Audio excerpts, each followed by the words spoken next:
Hello guys, सबको screen तो दिख रही है ना? स्ट्रीमिंग तो स्टार्ट हो गई है ना?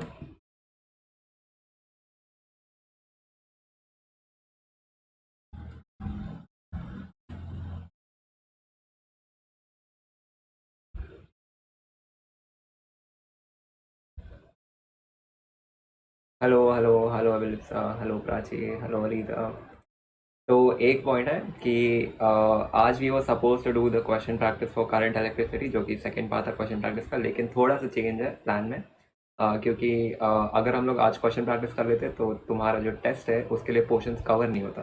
तो फिर आज हम लोग नया चैप्टर स्टार्ट करने वाले हैं, which is magnetic effects of currents.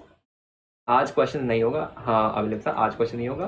Question practice वाला क्लास पोस्टपोन हो गया है। ठीक है, ये बस बताना भूल गया था मैं कि क्वेश्चन प्रैक्टिस वाला क्लास पोस्टपोन हो गया। तुम्हारे टेस्ट के बाद exact next class after your test हम लोग करेंगे। मैग्नेटिज्म भी आएगा टेस्ट में, हाँ। इस इस लेक्चर में जितना भी मैं पढ़ाऊंगा मैग्नेटिज्म के बारे में, वो भी आएगा टेस्ट में। ओके, आज के लेक्चर तक आएगा टेस्ट में। ठीक है, टेस्ट के बाद हम लोग अपना सेकेंड वीडियो रखेंगे of question practice based on current electricity.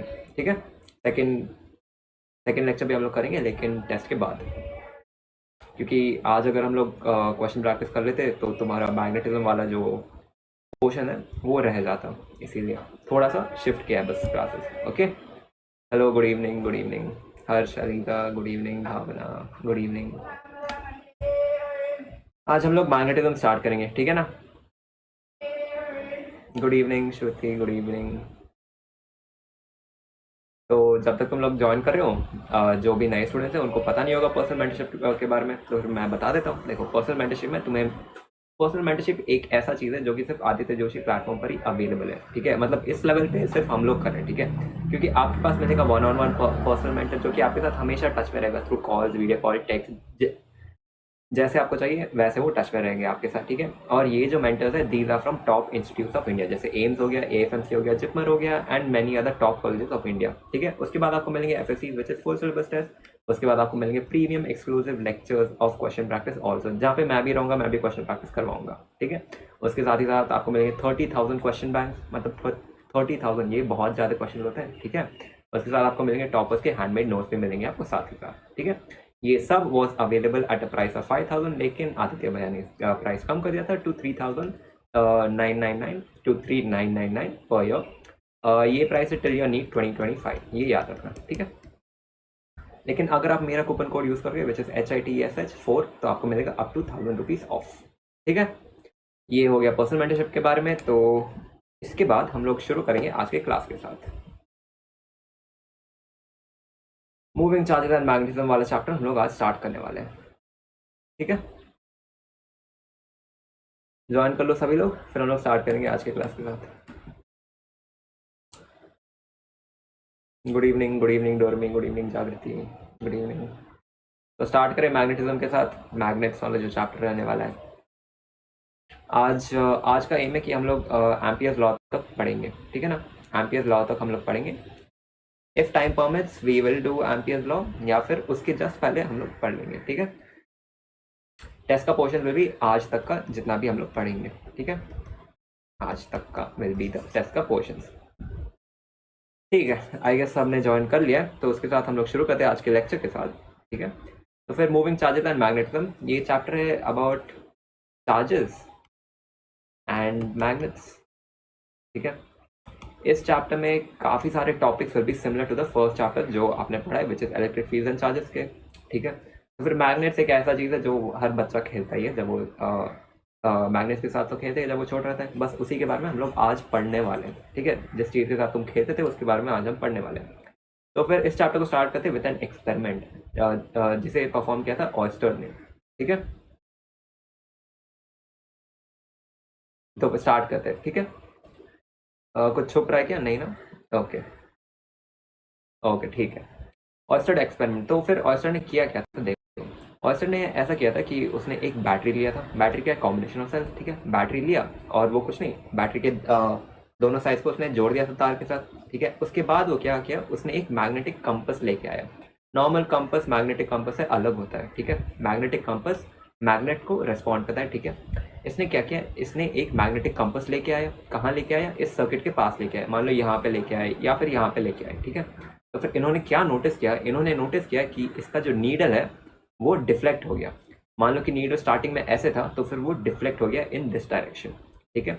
वैसे ही जब वो उस मैग्नेटिक कंपास को इस रीजन में लेके आए, तो फिर वो नीडल वापस डिफ्लेक्ट हो गया, ठीक है। तो फिर उन्होंने सोचा कि ये मैग्नेटिक कंपास डिफ्लेक्ट क्यों हो रहा है, किस वजह से डिफ्लेक्ट हो रहा है। तो फिर तब उन्हें पता चला कि after intensive studies which was done by him, उन्हें पता चला कि ये जो वायर है ना, जिसके थ्रू चार्जेस फ्लो हो रहे हैं इस सर्किट में, ये चार्ज जो है एक मैग्नेटिक फील्ड बना रहे हैं इसके आसपास, ठीक है। मैग्नेटिक फील्ड क्या होता है, देखो मान लो कि यहाँ पे तुम्हारे पास मैग्नेट है, हमारा बेसिक नॉर्थ साउथ वाला मैग्नेट, ठीक है।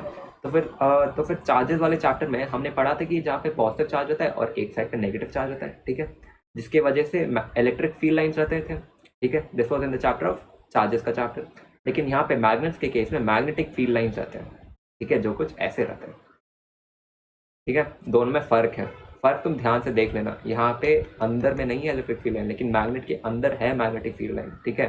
This is the biggest difference between both of them, ठीक है। यहाँ पे तुम्हें मिल जाएगा मैग्नेटिक फील्ड लाइन ऐसे, ठीक है, जो कि नॉर्थ से निकलेंगे, साउथ में टर्मिनेट होंगे, ठीक है। और फिर इस फील्ड लाइंस की वजह से अगर तुम एक चार्ज को ले गए तो फिर उस पर भी एक फोर्स पड़ेगा, वो सब हम लोग आगे पढ़ेंगे, ठीक है। तो फिर ये होता है तुम्हारा मैग्नेटिक फील्ड लाइन, ठीक है।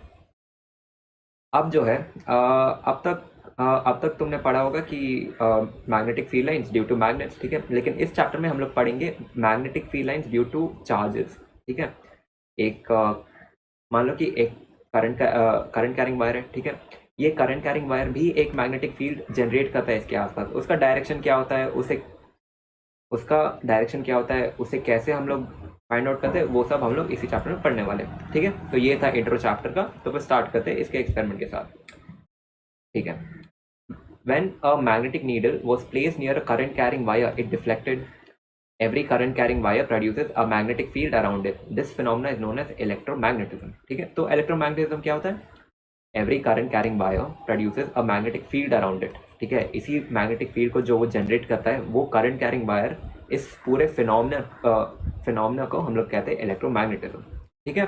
इतना समझ में आ गया, एक्सपेरिमेंट समझ में आ गया ना कि क्या हुआ था एक्सपेरिमेंट में। सिंपल सा एक्सपेरिमेंट है, बस एक सर्किट था जिसके पास एक मैग्नेटिक कंपास लेके आए थे और वो डिफ्लेक्ट हो गया था, बस इतना ही था उनका एक्सपेरिमेंट, ठीक है। अब उसके बाद हम लोग आगे बढ़ते हैं, ओके समझ में आ गया, ठीक है। नेक्स्ट हम लोग पढ़ने वाले what is the direction of magnetic field, ठीक है। अब देखो, direction of magnetic field is given by amperes right hand thumb rule. ये थंब रूल कहता क्या है, देखो मान लो कि हमारे पास एक करंट कैरिंग वायर है जो कि ऐसे है। मैं कलर चेंज कर देता हूँ, रुको। हाँ, मान लो कि ये है हमारा करंट कैरिंग वायर ऐसे, ठीक है। ये हमारा वायर है ऐसे जो लंबा है, ठीक है। और इसमें करंट फ्लो हो रहा है इन दिस डायरेक्शन, ऊपर की ओर, ठीक है। मान लो करंट इस डायरेक्शन में फ्लो हो रहा है ऐसे ऊपर, ठीक है। तो फिर अगर मैं पूछूंगा कि इस करंट कैरिंग वायर की वजह से मैग्नेटिक फील्ड का डायरेक्शन क्या होगा बताओ, तो फिर सिंपल मेथड है, देखो मान लो कि ये मेरा करंट कैरिंग वायर है, ठीक है।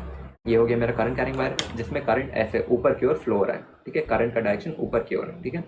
अब अगर मैं पूछूंगा कि इस करंट कैरिंग वायर की वजह से, ठीक है, इस करंट कैरिंग वायर की वजह से मैग्नेटिक फील्ड किस डायरेक्शन में होगा, तो फिर उसे कैसे कैलकुलेट करेंगे, देखो राइट हैंड लो अपना, ठीक है। टेक योर राइट हैंड, ठीक है। फिर ऐसे अपने थंब को ऊपर पॉइंट करो, ठीक है। थंब को बाहर पॉइंट करो, ठीक है। Keep your thumb along the direction of the current in the wire, ठीक है। Keep your thumb along the direction of the current in the wire, ठीक है। ऐसे रखो और फिर उसके बाद तुम्हारे जो फिंगर्स है ना उसको रैप करो उसके पास, ठीक है। ये जो 4 फिंगर्स का रैपिंग का डायरेक्शन है ना, जो कि इस केस में इस डायरेक्शन में रैप हो रहे हैं, so this is the direction of the magnetic field, ठीक है। मैं ऐसे भी दिखा देता हूँ, मान लो कि this is the direction of the current carrying wire, ठीक है। तो फिर यहाँ पे मैंने अपना थंब रखा along the direction of the current carrying wire और फिर मैं अपने पाम को रैप कर रहा हूँ इसके आसपास। तो ये जो डायरेक्शन बन रहा है ना, this is the direction of the magnetic field, ठीक है। ठीक है ना, हाय शुभम, हाय। समझ में आ गया direction of current carrying wire क्या होता है।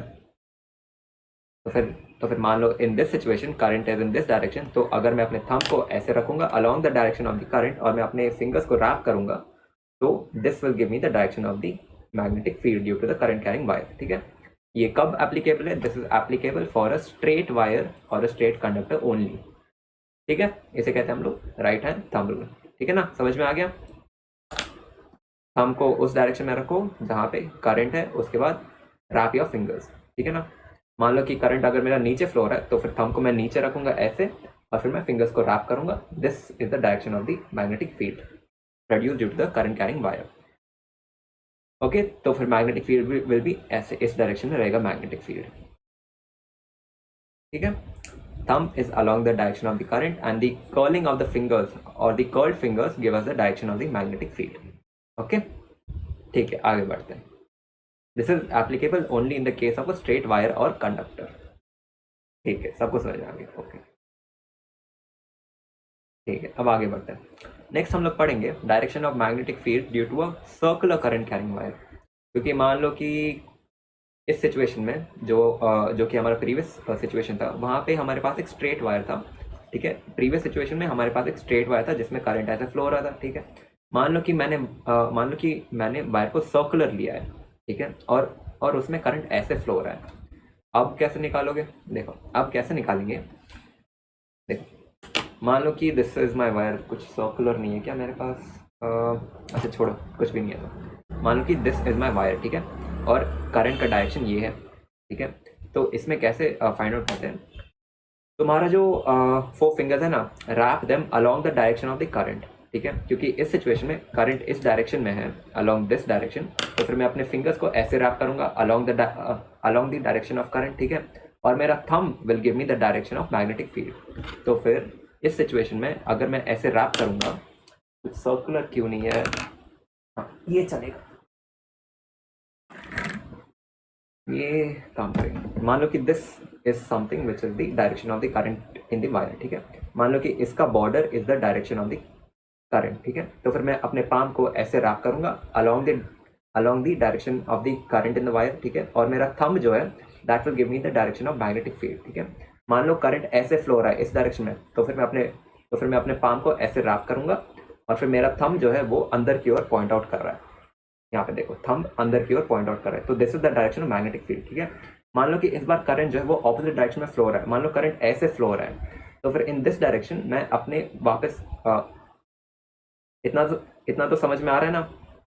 मान लो कि करंट अब ऑपोजिट डायरेक्शन में फ्लो हो रहा है ऐसे, तो फिर मैं अपने पाम को वापस रैप करूंगा इन this direction along the direction of current, और फिर मेरा थंब देगा the direction of magnetic field जो कि होगा बाहर की ओर। ठीक है, अगर करंट ऐसे फ्लो हो रहा है तो फिर पाम ऐसे करो, उसके बाद थंब पॉइंट कर रहा है अंदर की ओर। अगर करंट इस डायरेक्शन में फ्लो रहा है तो फिर पाम को ऐसे रैप करो और थंब पॉइंट कर रहा है आउटवर्ड डायरेक्शन में। ठीक है, तो फिर इसके पहले कि हम लोग पढ़े कि इनवर्ड आउटवर्ड क्या होता है, इसके नोटेशन को देख लेते हैं। देखो, अगर कहीं पर भी तुम्हें ये वाला सिंबल दिखाई देना, एक एक्स और उसके आसपास ऐसा, तो फिर this indicates inward magnetic field. ठीक है, और अगर कोई भी ऐसा सिंबल दिखाई दे तुम्हें, तो this indicates outward magnetic field. ठीक है, inward magnetic field and outward magnetic field.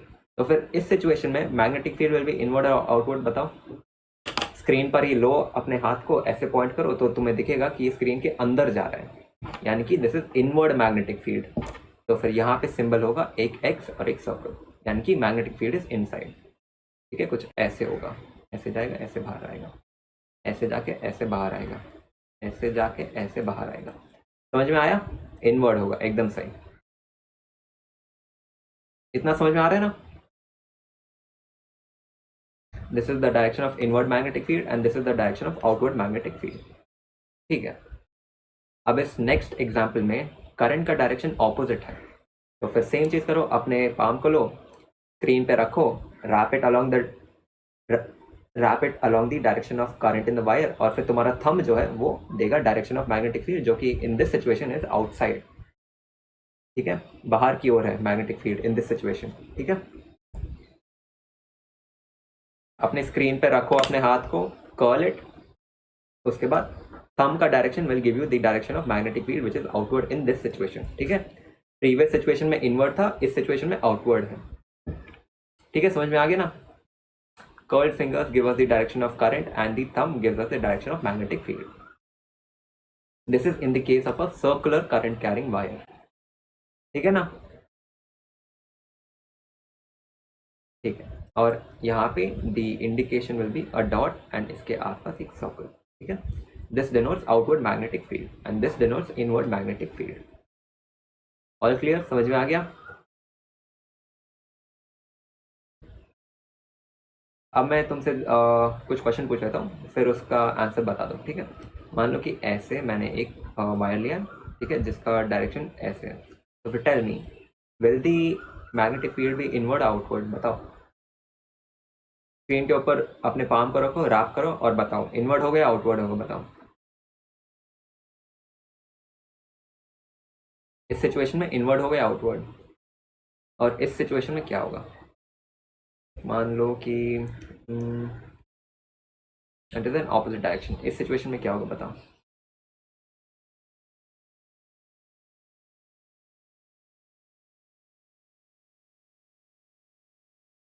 First situation में इनवर्ड है. ओके सही. नहीं हर्ष, it's gonna be inward. Palm को लो, ऐसे रैप करो, थंब जो है वो अंदर की ओर पॉइंट कर रहा है ना, स्क्रीन के अंदर जा रहा है तुम्हारा थंब, इसका मतलब मैग्नेटिक फील्ड अंदर की ओर है. ओके. हाँ, ये भी कह सकते हैं क्लॉकवाइज में इनवर्ड होगा, एंटी क्लॉकवाइज में आउटवर्ड होगा. ऐसे भी कर सकते हैं या फिर तुम ऐसे भी कर सकते हो. ठीक है ना? ओके, सबने सही आंसर दिया. फर्स्ट वाले में it will B inward and second वाले में इट विल बी आउटवर्ड. ठीक है ना? यहाँ पे हो जाएगा ये वाला सिंबल और यहाँ पे हो जाएगा ये वाला सिंबल. ओके, ठीक है. ऐसे तुम दूसरे तरीके से भी याद रख सकते हो कि clockwise is inward and anti clockwise is outward. तुम ऐसे भी याद रख सकते हो या फिर अपने पाम से भी तुम कर सकते हो. ठीक है? हाँ, चलो तुम्हें इतना तो समझ में आ गया. ठीक है, अब आगे बढ़ते हैं. अब हम लोग पढ़ेंगे मैग्नेटिक फील्ड इंडक्शन या फिर मैग्नेटिक फ्लक्स डेंसिटी. दोनों एक ही चीज़ है. ठीक है? और इसका सिंबल होता है D with an arrow mark which is a vector quantity. ठीक है? इसे हम लोग मैग्नेटिक फील्ड इंडक्शन कहते हैं या फिर मैग्नेटिक फ्लक्स डेंसिटी.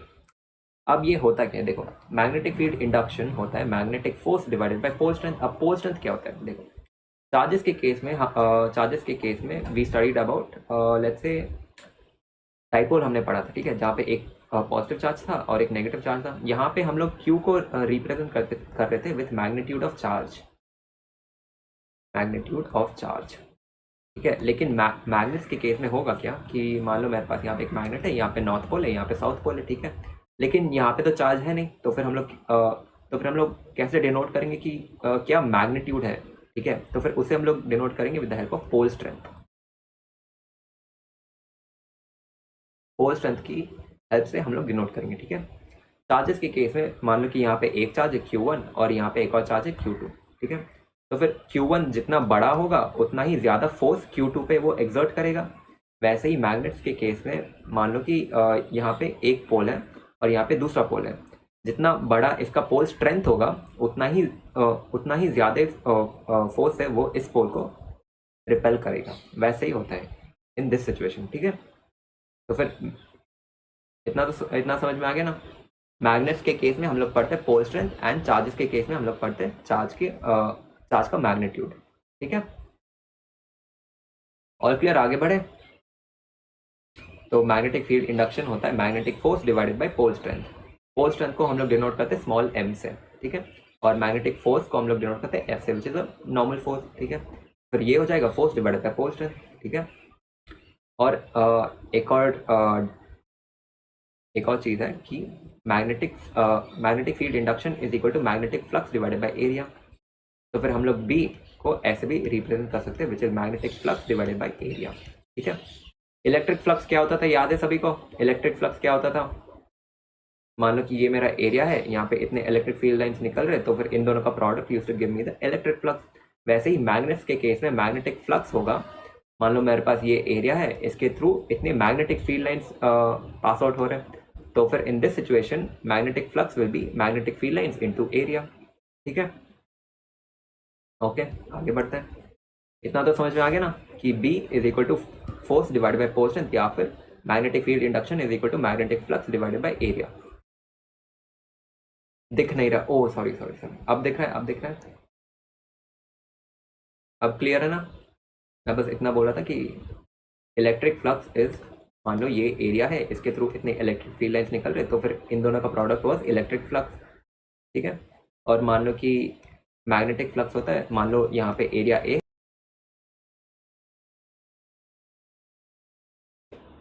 ठीक है, तो फिर इन दोनों का प्रोडक्ट हो जाएगा मैग्नेटिक फ्लक्स, ठीक है,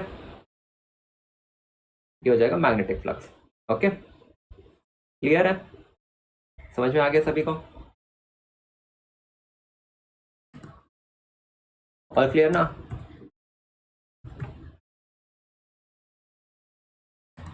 और क्लियर, समझ में आ गया, ठीक है, सी क्रिस्टल क्लियर है एकदम से। तो यूनिट क्या होता है मैग्नेटिक फील्ड इंडक्शन का, देखो मैग्नेटिक फील्ड इंडक्शन का यूनिट क्या होगा, इट इज न्यूटन पर एम्पियर मीटर, ठीक है, या फिर इसी चीज को हम लोग कहते हैं weber divide by metre square, या फिर इसी चीज को हम लोग बोलते हैं टेस्ला, ठीक है। तो फिर SI unit of magnetic field induction is Tesla, ये याद रखना, ठीक है। ओके, एसआई यूनिट हो गया tesla and CGS unit is gauss, 1 gauss is equal to 10 to the power -4 tesla.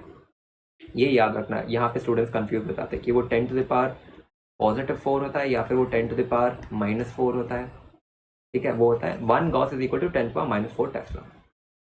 Okay, ठीक है, और क्लियर, ठीक है। अब आगे बढ़ते हैं टू बायोट सावर्ट्स लॉ। अब एक और लॉ हम लोग पढ़ने वाले हैं, ठीक है। ये लॉ तो काफी मजेदार है, ठीक है। देखो, it is used to measure the magnitude of magnetic field surrounded by the current carrying wire. The magnetic field induction due to a small element is called dB, ठीक है। मान लो कि यहाँ पे मेरे पास है मेरा current carrying wire which is this blue wire, ठीक है। और मान लो कि इसमें करंट ऐसे फ्लो रहा है ऊपर की ओर में, ठीक है। मान लो कि मैंने एक छोटे से सेक्शन को लिया इस वायर के जिसमें करंट फ्लो रहा है डी आई, ठीक है। मान लो कि इस पूरे वायर का लेंथ है एल, ओके। तो फिर इस छोटे से सेक्शन का लेंथ क्या होगा, it will B D l, ठीक है। अब मान लो कि मुझे कैलकुलेट करना है कि इस छोटे से सेक्शन की वजह से इस पॉइंट पे मैग्नेटिक फील्ड का वैल्यू कितना है, कितना मैग्नीट्यूड है मैग्नेटिक फील्ड का इस छोटे से सेक्शन की वजह से एट दिस पॉइंट। तो फिर उसे मैं कैसे कैलकुलेट करूंगा, with the help of this law, ठीक है। इसी लॉ के हेल्प से मैं कैलकुलेट कर पाऊंगा, ठीक है। तो फिर ये लॉ कहता क्या है, ये लॉ ये कहता है कि मान लो यहाँ पे magnetic field is D b which is the small magnetic field due to this small element d l, ठीक है। डी एल की वजह से छोटा सा मैग्नेटिक फील्ड यहाँ पे बन रहा है विच इज डी बी, ठीक है। तो डी बी जो है it is directly proportional to current in the wire, यानी कि मान लो इस वायर में मैं करंट को बढ़ा रहा हूँ तो फिर इस पॉइंट पे मैग्नेटिक फील्ड भी बढ़ेगा, ठीक है। मान लो कि इस छोटे से सेक्शन डीएल को भी मैं बढ़ाते जाऊं, ठीक है, तो फिर मैग्नेटिक फील्ड भी बढ़ेगा, ठीक है। इतना समझ में आ गया, आगे बढ़े, एक सेकंड, हाँ, मान लो कि this angle is theta, okay. मान लो कि ये जो पॉइंट है यहाँ पे this makes an angle theta with the wire, ठीक है। तो फिर लॉ ये कहता है कि dB which is the magnetic field due to this small element at this point is directly proportional to the sine of theta, ठीक है।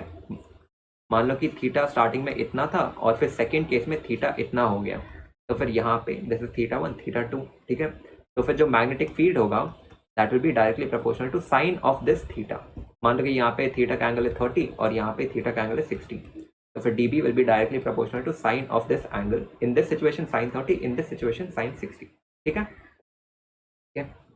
और dB जो है which is the small magnetic field, it is inversely proportional to the distance का square. Distance कौन सा distance है, it is the ये वाला डिस्टेंस है, यहाँ से इस पॉइंट और इस छोटे से सेक्शन DL के बीच में एक लाइन ड्रॉ कर दो और ये डिस्टेंस हो जाएगा R। तो dB is inversely proportional to the distance also, ठीक है। बस लॉ इतना ही कहता है। अब मैं क्या करूंगा, इन चारों चीज़ों को मैं कंबाइन कर देता हूँ इनटू वन सिंगल इक्वेशन। तो फिर यहाँ पे मिल जाएगा dB is directly proportional to current which is I, DL which is the length of the section, sine theta which is the angle which it makes over here divided by are square. ठीक है, तो फिर यहाँ से अगर मुझे ये वाला सिंबल हटाना है, प्रोपोर्शनलिटी का सिंबल हटाना है, तो फिर एक कांस्टेंट इंट्रोड्यूस करना पड़ेगा। ठीक है, और वो कांस्टेंट क्या होगा, that will be mu not by 4 pi. ठीक है, तो d B is equal to mu not by 4 pi into I D L sine theta divided by are square. ये हो गया magnetic field d b which is the small magnetic field due to the small element d l of the wire. ठीक है, छोटे से element की वजह से जो भी मैग्नेटिक फील्ड बनेगा d b, that will be mu not by 4 pi into I D L sine theta by are square. ठीक है, म्यू नॉट बाई 4 पाई क्या है, ये एक कॉन्स्टेंट है। म्यू नॉट को क्या कहते हैं, म्यू नॉट होता है magnetic permeability in free space और वैक्यूम। ठीक है, मान लो कि मैं मीडियम चेंज कर दूँ, इस बार मैं मीडियम को रख रहा हूँ ऑयल, तो फिर क्या वो म्यू नॉट रहेगा, नहीं, वो चेंज हो जाएगा। क्यों, क्योंकि it depends on the medium. ठीक है, तब वो सिर्फ म्यू हो जाएगा। ओके, छोटे से एलिमेंट के वजह से D B is the magnetic field which is mu not by 4 pi into I D L sine theta by are square. और म्यू नॉट का वैल्यू क्या होता है, mu naught is equal to 4 pi into 10⁻⁻7 henry per metre. ठीक है, okay, सी ठीक है। अब देखो, अब मान लो कि मैंने छोटे से सेक्शन डी एल की वजह से मैग्नेटिक फील्ड निकाला इस पॉइंट पे। मान लो कि मुझे पूरे लेंथ की वजह से निकालना है, तो फिर मुझे क्या करना होगा, ऑब्वियसली इंटीग्रेट। क्यों, क्योंकि छोटे छोटे चीज़ों को इंटीग्रेट करके तो बड़ा चीज़ बनता है। वैसे ही अगर मैं इसे इंटीग्रेट कर दूँ यहाँ से लेके यहाँ तक, तो मुझे पूरे लेंथ के वजह से मैग्नेटिक फील्ड मिल जाएगा इस पॉइंट पे। तो फिर उसी को करो। यहाँ पे d B is the small magnetic field. अगर मुझे पूरा मैग्नेटिक फील्ड निकालना है, तो फिर मुझे डी बी का इंटीग्रेशन करना होगा। डी बी का इंटीग्रेशन होगा B is equal to mu not by 4 pi, तो एक कांस्टेंट है, तो कांस्टेंट बाहर आ जाएगा, integral I D L into are divide by r cube. ये स्टेप लोगों को समझ में नहीं आएगा। देखो, अगर मैं इस पोर्शन को एक्सपैंड कर दूँ तो क्या होगा बताओ। अगर मैं इसे एक्सपैंड कर दूँ तो ये हो जाएगा integral I D L into I D L r sine theta divided by r cube. और यहाँ से आर और आर मर जाएंगे, तो ये हो जाएगा आई डी एल। एक सेकंड, यहाँ पे दिख रहा होगा, दिख नहीं रहा, एक सेकंड, अब दिखेगा, अब आएगा, दिख रहा होगा। इसे अगर मैं वापस लिख दूँ तो ये हो जाएगा I D L sine theta by are square, जो कि है ये वाला पोर्शन। समझ में आया। इसी टर्म को मैंने मॉडिफाई कर दिया ऐसे लिख के। समझ में आया। d is equal to mu not by 4 pi integral I D l cross product with r divide by r cube. इस पूरे पोर्शन को अगर मैं वापस एक्सपैंड कर दूं तो ये हो जाएगा I D L r sine theta divided by r cube. और यहाँ से r और r कट हो जाएंगे, तो ये हो जाएगा I D L sine theta divided by are square. ठीक है, इतना तो क्लियर हो गया ना। इसी चीज को मैंने यहाँ पे मॉडिफाई कर दिया ऐसे लिख के। Okay, all clear. तो ये हो जाएगा total magnetic field due to the whole element जिसका लेंथ इज एल। ठीक है, d B is the small magnetic field and b is the complete magnetic field due to the current carrying wire. Okay, ठीक है, अब आगे बढ़ते हैं। एक छोटा सा फॉर्मूला जिसे आपको याद रखना होगा कि 1 divided by under root mu not into epsilon not is equal to C. C क्या है, C is the speed of light which is 3 into 10⁸ metre per second. ठीक है, ये एक रिलेशन है, इसे प्लीज़ याद रख लेना। ठीक है, क्योंकि इसके बाद वाला जो चैप्टर रहने वाला है वहाँ पे ये वाला रिलेशन काफ़ी यूज़ में आएगा, तो मैंने सोचा कि अभी बता देता हूँ तुम सबको। ठीक है, म्यू नॉट क्या है, permeability in free space. Epsilon not क्या है, परमिटिविटी इन फ्री स्पेस। दोनों अलग अलग है। ठीक है ना। इससे पहले कि हम लोग आगे बढ़े, मैं एक क्वेश्चन पूछना चाहता हूँ। बताओ कि 1 tesla is equal to dash gauss.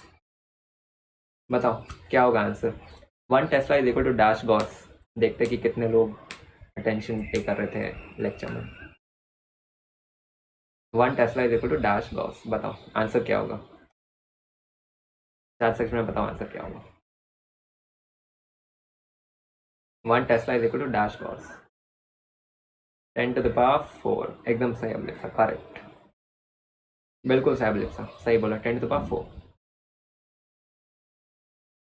10⁴। रियाज 10⁴ होगा, 7 नहीं। ठीक है ना। आई गेस तुमसे थोड़ा क्लिक करने में कुछ गलती हो गया होगा इसलिए 7 आ गया हो, बट कोई इशू नहीं है, बिल्कुल सही, सब सही हो। 10th बाबू, हाँ हाँ रियाज, इस बात हम सही हो। वायरल जोन, अदिति, प्राची, डोरमी, हर्ष, सब सही। अलीजा, भावना, एकदम सही। गलत टाइप हो गया, कोई बात नहीं, कोई बात नहीं, टाइपिंग प्रॉब्लम हो गया था, कोई बात नहीं। आगे बढ़ते हैं। नेक्स्ट हम लोग पढ़ेंगे एप्लीकेशन ऑफ बायोट लॉ। ठीक है, 4 एप्लीकेशन हम लोग पढ़ने वाले हैं। ठीक है, तो स्टार्ट करते हैं पहले एप्लीकेशन के साथ। मान लो कि यहाँ पे ये है मेरा करंट कैरिंग वायर। ठीक है, ये है मेरा वायर जिसमें करंट आई फ्लो हो रहा है इन दिस डायरेक्शन। ठीक है, मान लो कि मुझे कैलकुलेट करना है magnetic field eight this point. ठीक है, तो उसका फॉर्मूला क्या होगा? उसका फॉर्मूला होता है b is equal to mu not I divide by 4 pi r, क्योंकि म्यू नॉट बाई 4 पाई तो एक कॉन्स्टेंट है, तो इसका फॉर्मूला होता है mu not divide by 4 pi into I divide by r into sine alpha plus sine beta. अब ये साइन अल्फा साइन बीटा होता क्या है, ध्यान से देखो, मैं बताता हूँ। देखो इस डायग्राम को ध्यान से देखो। यहाँ पे मान लो कि this is our point P. ठीक है, and this is our current carrying wire यहाँ पे जिसमें करंट ऐसे फ्लो रहा है। ठीक है, पॉइंट पी से लेके बीच तक जो लाइन हम लोग ड्रॉ करेंगे ना, ये हो जाएगा डिस्टेंस आर। ओके, वायर से लेके पॉइंट पी तक जो परपेंडिकुलर लाइन होगा ना, उसी को हम लोग कहते हैं आर। ठीक है, जो होता है डिस्टेंस। ठीक है, मान लो कि this is angle θ1 and this is angle θ2। ठीक है, और मान लो कि point P makes an angle alpha with one extreme of the wire. ठीक है, and beta is the angle made by the point P with the other end of the wire. ठीक है, मान लो कि this is end A and this is end B। तो point P और point A के बीच में जो एंगल बनेगा इसे हम लोग कहेंगे θ1, and point P and point B के बीच में जो एंगल बनेगा इसे हम लोग कहेंगे θ2। ठीक है, all clear? R is this perpendicular distance। R क्या है? It is the perpendicular distance। ठीक है ना? This is angle alpha and this is angle beta and this is angle θ1 and angle θ2। All clear? ठीक है, आगे बढ़ते हैं। तो फिर इसी चीज को यहाँ पे अगर तुम लिखोगे according to the formula, magnetic field due to this current carrying wire at this point P will be mu not I divide by 4 pi r into sine alpha plus sine beta. ठीक है ना? या फिर मान लो कि तुम्हें alpha के टर्म्स में नहीं बल्कि थीटा के टर्म्स में तुम्हें लिखना है, आंसर क्या होगा? तो थीटा के टर्म्स में magnetic field is mu not into I divide by 4 pi into cos θ1 plus cos θ2। ठीक है, क्योंकि कुछ कुछ क्वेश्चन में वो आपको अल्फा का वैल्यू दे देंगे एज 30 डिग्रीज, कुछ क्वेश्चन में वो लोग आपको बीटा का वैल्यू दे देंगे एज 60 डिग्रीज। ठीक है ना? जहाँ पे आपको अल्फा यूज करना है वहां पे ये फॉर्मूला यूज करना, जहाँ पे आपको बीटा यूज करना है वहां पे ये फॉर्मूला यूज करना। ओके, जहाँ पे अल्फा होगा वहां पे sine alpha plus sine beta होगा, जब थीटा होगा तब हो जाएगा cos θ1 plus cos θ2। 4 pi into R लिखा है क्या? हाँ Riyaz, it's 4 pi into R. यहाँ पे ये आर है, शायद हैंड राइटिंग समझ में नहीं आ रहा होगा। This is r. ठीक है, आर क्या है? R is the perpendicular distance. ठीक है ना? हाँ हाँ, वायरल जोन कर। ठीक है, आगे बढ़े। एक चीज हमेशा याद रखना कि alpha and beta are measured in opposite direction. इसका मतलब क्या है? देखो, मान लो कि ये है मेरा करंट कैरिंग वायर जिसमें करंट आई फ्लो है और ये है पॉइंट पी। ठीक है, ये है परपेंडिकुलर डिस्टेंस आर। ठीक है, मान लो कि अल्फा को मैं इस डायरेक्शन में मेजर कर रहा हूँ, ये है अल्फा, यानी कि इस परपेंडिकुलर वायर से ऊपर के डायरेक्शन में मैं अल्फा को मेजर कर रहा हूँ। तो फिर क्या बीटा भी इसी डायरेक्शन में मेजर होगा? नहीं, beta will be in the opposite direction, जो कि होगा ऐसे। ठीक है, तो ये हो जाएगा बीटा का डायरेक्शन, यहां से नीचे होगा बीटा का डायरेक्शन। ओके, समझ में आ गया ना? All clear? समझ में आ गया? Alpha and beta are measured in the opposite direction, ये है इसका मतलब। ठीक है, आगे बढ़े इनटू एप्लीकेशन। 4 केसेस हम लोग पढ़ने वाले हैं। ठीक है, ऑल क्लियर, आगे बढ़ते तो हम लोग। ओके, आगे बढ़ते हैं। अब पहला जो केस हम लोग पढ़ने वाले हैं, that is going to be if the wire is infinitely long. मतलब मान लो कि ये हमारा वायर है जो कि यहाँ तक भी एक्सटेंड हो रहा है, पूरा इनफाइनाइट तक एक्सटेंड हो रहा है ऊपर की ओर, और नीचे की ओर भी इनफाइनाइट तक एक्सटेंड हो रहा है। ठीक है, और इसमें करंट आई फ्लो हो रहा है। Okay, alpha beta component same direction में होंगे ना भैया? अल्फा बीटा जो है ना वो ऑपोजिट डायरेक्शन में मेजर किए जाएंगे। मान लो कि ये मेरा परपेंडिकुलर डिस्टेंस है, तो फिर परपेंडिकुलर डिस्टेंस के ऊपर होगा अल्फा, ठीक है, और बीटा जो है वो इसके ऑपोजिट डायरेक्शन में होगा, नीचे की ओर। ठीक है, ऐसा नहीं है कि अगर मेरा वायर ऐसा है तो फिर अल्फा भी मैंने इसी डायरेक्शन में लिया और फिर बीटा को भी मैंने इसी डायरेक्शन में मेजर किया, नहीं। एक अगर ऊपर की ओर मेजर कर रहे हो तो फिर तुम्हारा दूसरा कॉम्पोनेंट नीचे की ओर होगा। ठीक है, they are measured in the opposite direction. Okay ना, समझ में आया वायरल जोन? तो वापस आते हैं हमारे सिचुएशन के ऊपर। ठीक है, हाँ, तो सबसे पहला केस है if the wire is infinitely long, तब क्या होगा? देखो, मान लो कि दिस इज आर वायर जो ऊपर की ओर इनफाइनाइट तक एक्सटेंड हो रहा है और नीचे की ओर भी इनफाइनाइट तक एक्सटेंड हो रहा है। ठीक है, और मान लो कि इसमें करंट आई फ्लो हो रहा है। मान लो कि इस पॉइंट पे मुझे पॉइंट पी पे मैग्नेटिक फील्ड निकालना है कि इस पॉइंट पर मैग्नेटिक फील्ड कितना होगा। तो उसे हम लोग कैसे अप्लाई करेंगे? देखो, मैग्नेटिक फील्ड का फॉर्मूला क्या था? Mu b is equal to mu not I divide by 4πr into sine alpha plus sine beta. लेकिन इस सिचुएशन में साइन अल्फा और साइन बीटा का वैल्यू क्या होगा? देखो, मान लो कि स्टार्टिंग में मेरा वायर इतने लेंथ का था, ठीक है, लेंथ एल का था, ठीक है। तो फिर इन दिस सिचुएशन अल्फा है इतना और ये हो गया बीटा, ठीक है। अब मान लो कि वायर को मैंने और थोड़ा एक्सटेंड कर दिया, यानी कि अब मेरा वायर इतना बड़ा हो गया, ठीक है। तो फिर यहाँ पे हो गया मेरा distance, this is the perpendicular distance r, ठीक है। तो इस सिचुएशन में ये हो जाएगा अल्फा और ये हो जाएगा बीटा, ठीक है। अब मान लो कि इसे मैंने और एक्सटेंड कर दिया, वायर को मैंने इतना लंबा कर दिया, ठीक है, और ये हो गया परपेंडिकुलर डिस्टेंस। तो फिर इस सिचुएशन में ये हो जाएगा अल्फा और ये हो जाएगा बीटा, ठीक है। मान लो कि स्टार्टिंग में अल्फा वॉज 15 डिग्री, ठीक है, फिर उसके बाद अल्फा हो गया 45 डिग्री। उसके बाद जैसे ही यहाँ पर लेंथ बढ़ा, यहाँ पर जब मैंने लेंथ बढ़ाया तो फिर मान लो कि अल्फा हो गया 80 डिग्री, ठीक है। लेकिन जैसे ही ये लेंथ इनफाइनाइट हो गया ना, तो फिर यहाँ से अल्फा बढ़ते बढ़ते बढ़ते सीधा 90 हो जाएगा, एकदम पैरेलल हो जाएगा इसके, ठीक है। तो इन दिस सिचुएशन अल्फा हो जाएगा 90 डिग्री।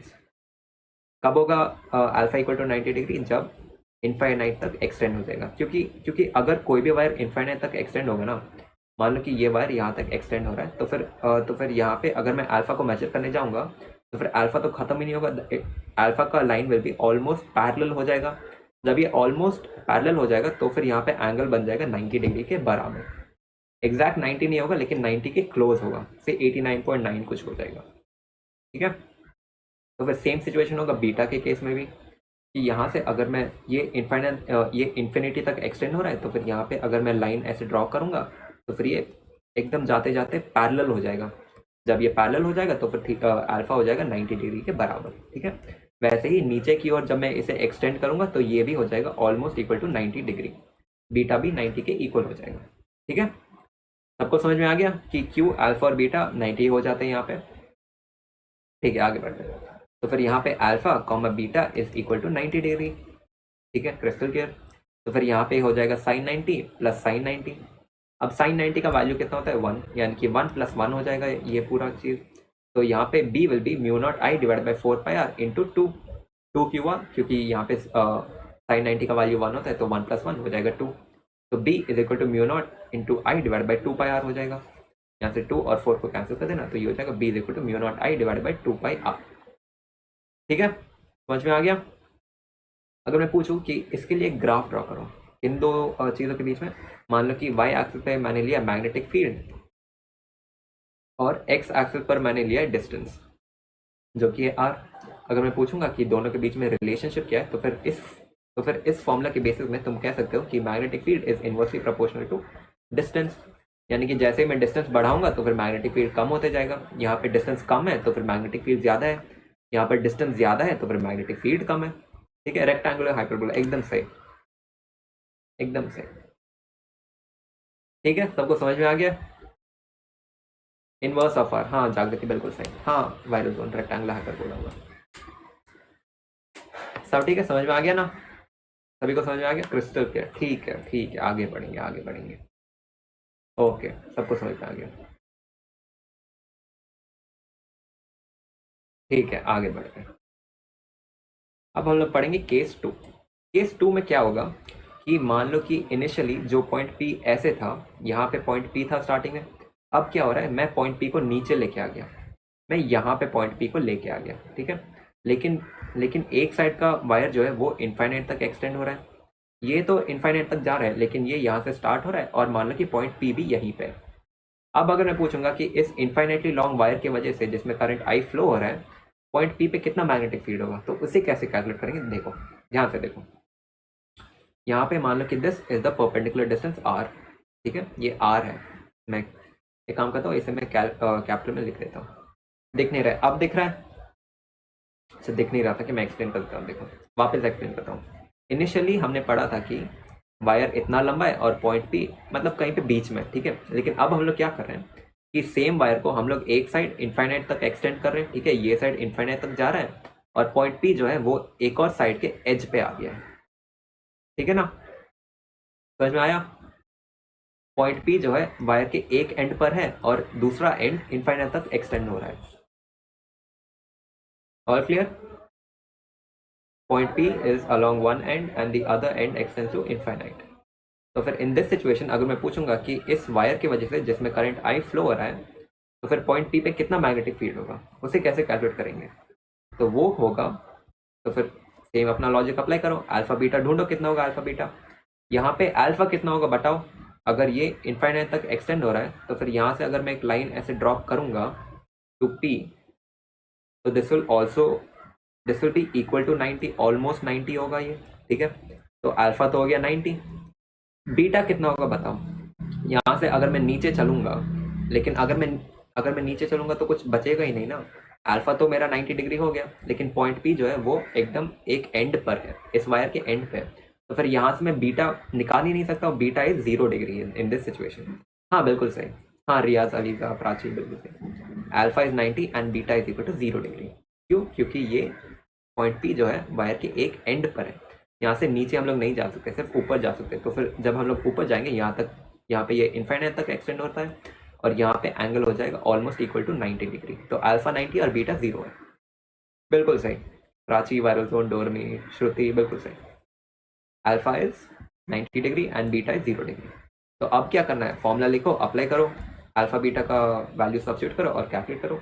बीटा है 0 डिग्री, अल्फा है 90 डिग्री, ठीक है। तो यहाँ पे b is equal to mu not I divided by 4 pi r into sine alpha plus sine beta. Alpha है 90 डिग्री तो ये हो जाएगा sine 90 plus sine beta, beta है 0 डिग्री तो ये हो जाएगा साइन 0 डिग्री। साइन 0 डिग्री होता है 0 और साइन 90 होता है 1, यानी कि 1 plus 0 which is nothing but 1। तो ये फॉर्मूला हो जाएगा b is equal to mu not I divide by 4 pi R. तो ये हो जाएगा फाइनल फॉर्मूला। क्रिस्टल क्लियर, सबको समझ में आ गया? समझ में आ गया ना? पानी के लिए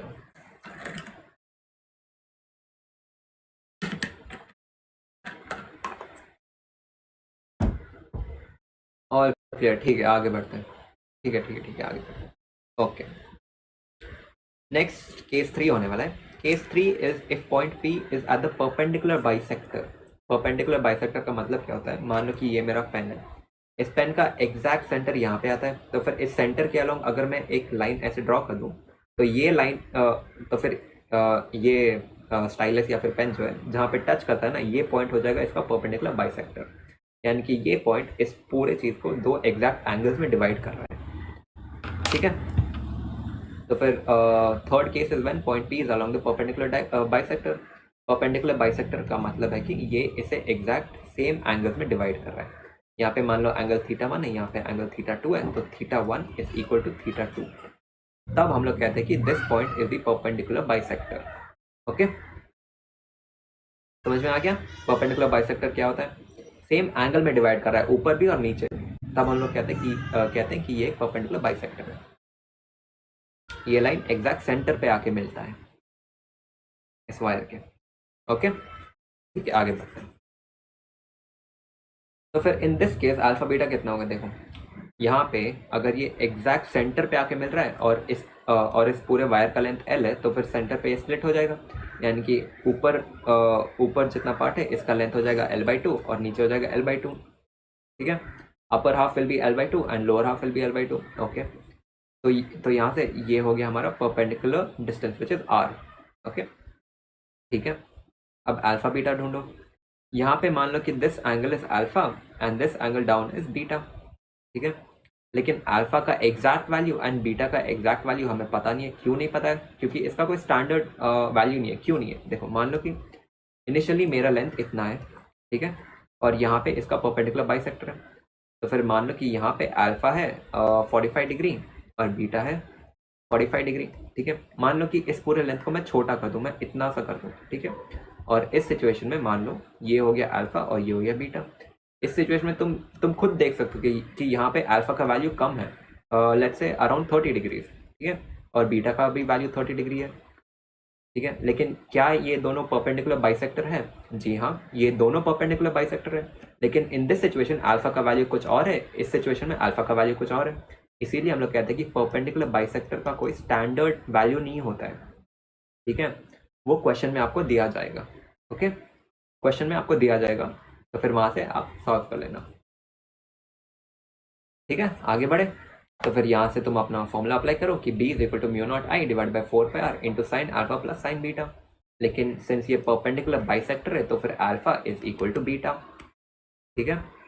तो alpha is equal to beta यानी कि sine alpha plus sine alpha, तो ये हो जाएगा 2 साइन अल्फा। इसे इस सेम चीज को मैंने यहाँ पे सब्स्टिट्यूट कर दिया कि b is equal to mu not I divide by 4 pi r into 2 sine alpha, ठीक है। All clear? समझ में आ गया?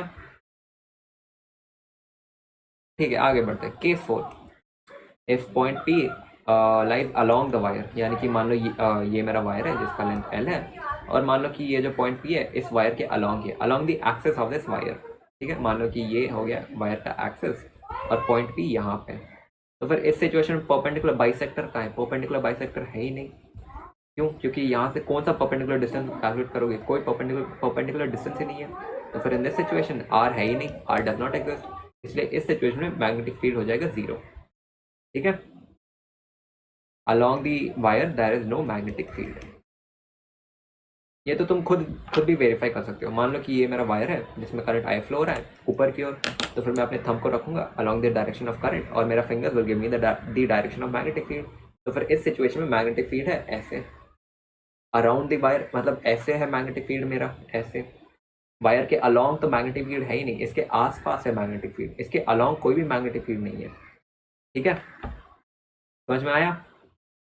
ये तो बेसिक नॉलेज से भी सॉल्व हो जाता है कि along the wire magnetic field is 0, okay. Crystal के सब कुछ सब समझ में आ गया? ठीक है, आगे बढ़ते हैं। क्वेश्चन सॉल्व कर ले, क्वेश्चन सॉल्व कर ले, ओके, क्वेश्चन सॉल्व करते हैं, ठीक है। मेरा राइटिंग तो आपको समझ में आ नहीं रहा होगा, तो मैं क्वेश्चन को रीड आउट कर देता हूँ ताकि आपको समझ में आ जाए, ठीक है। क्वेश्चन में कहा जा रहा है कि a wire is bent in the form of an equilateral, ठीक है। एक वायर है जिसे हमने बेंड कर दिया in the form of an equilateral triangle, जो कि ऐसा है।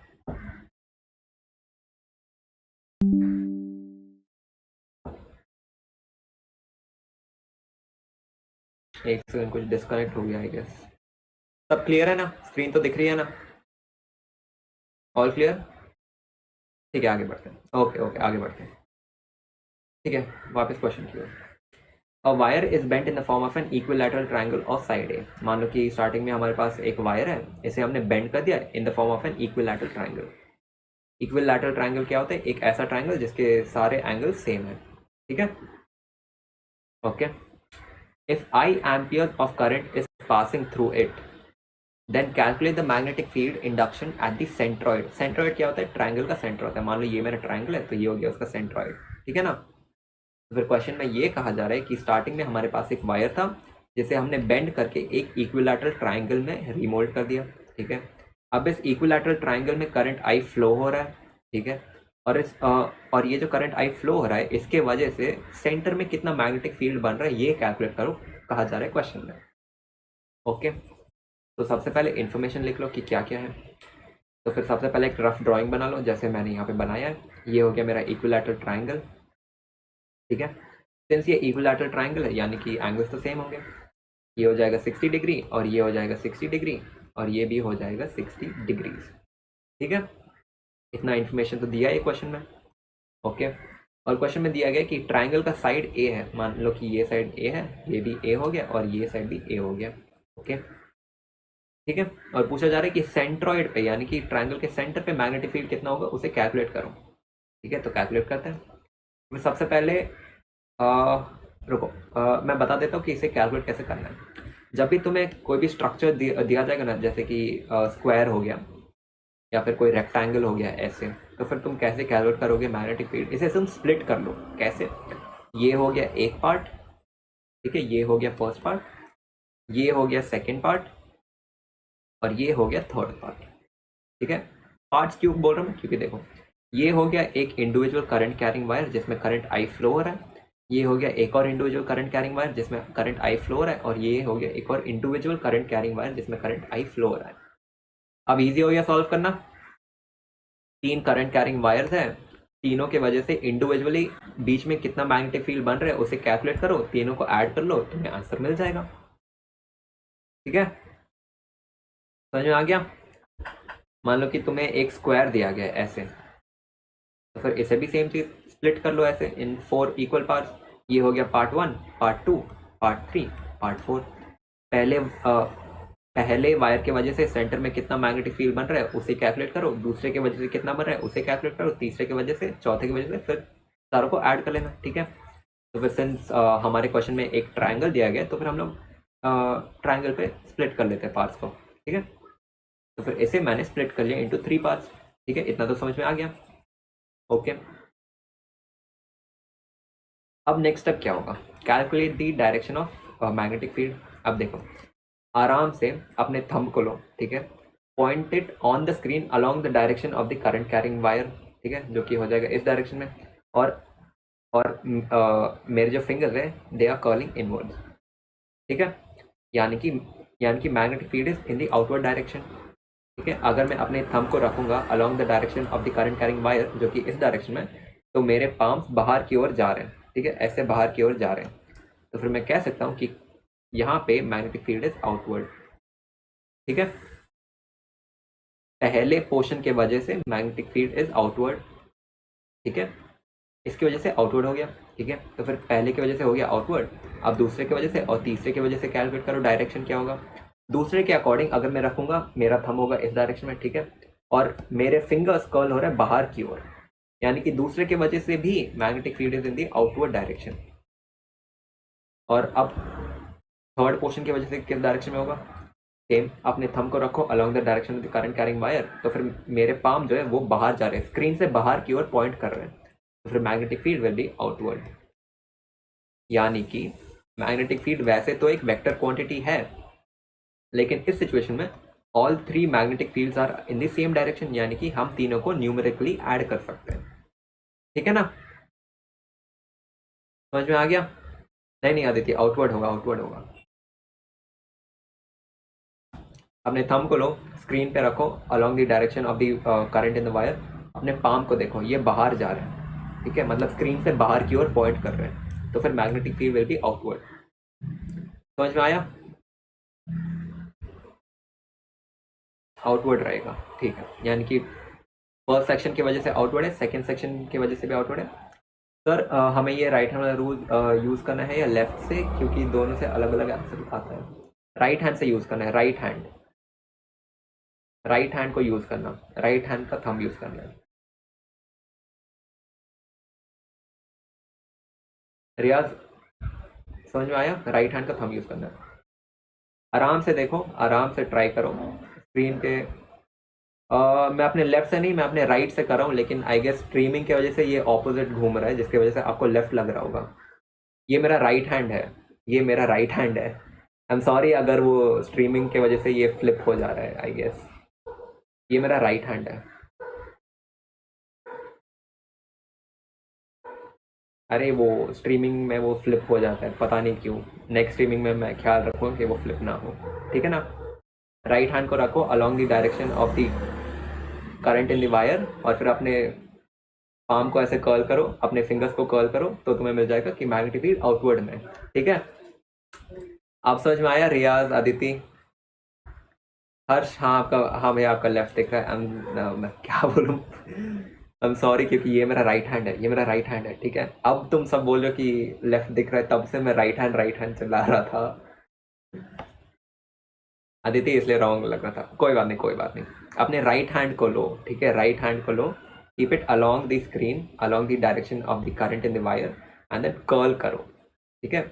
तुम्हारे फिंगर जो है वो स्क्रीन से बाहर जा रहे होंगे, यानी कि मैग्नेटिक फील्ड इज आउटवर्ड। अगर तुम्हारे पाम स्क्रीन के अंदर कर्ल हो रहा है तो फिर ये इनवर्ट होगा, लेकिन इस सिचुएशन में ये बाहर की ओर कर्ल हो रहा है, तो फिर मैग्नेटिक फील्ड इज आउटसाइड, ठीक है। समझ में आया? All clear? ओके, ठीक है। अगले बार से मैं स्टार्टिंग में ही बता दूंगा, ये राइट हैंड है, ये मेरा लेफ्ट हैंड,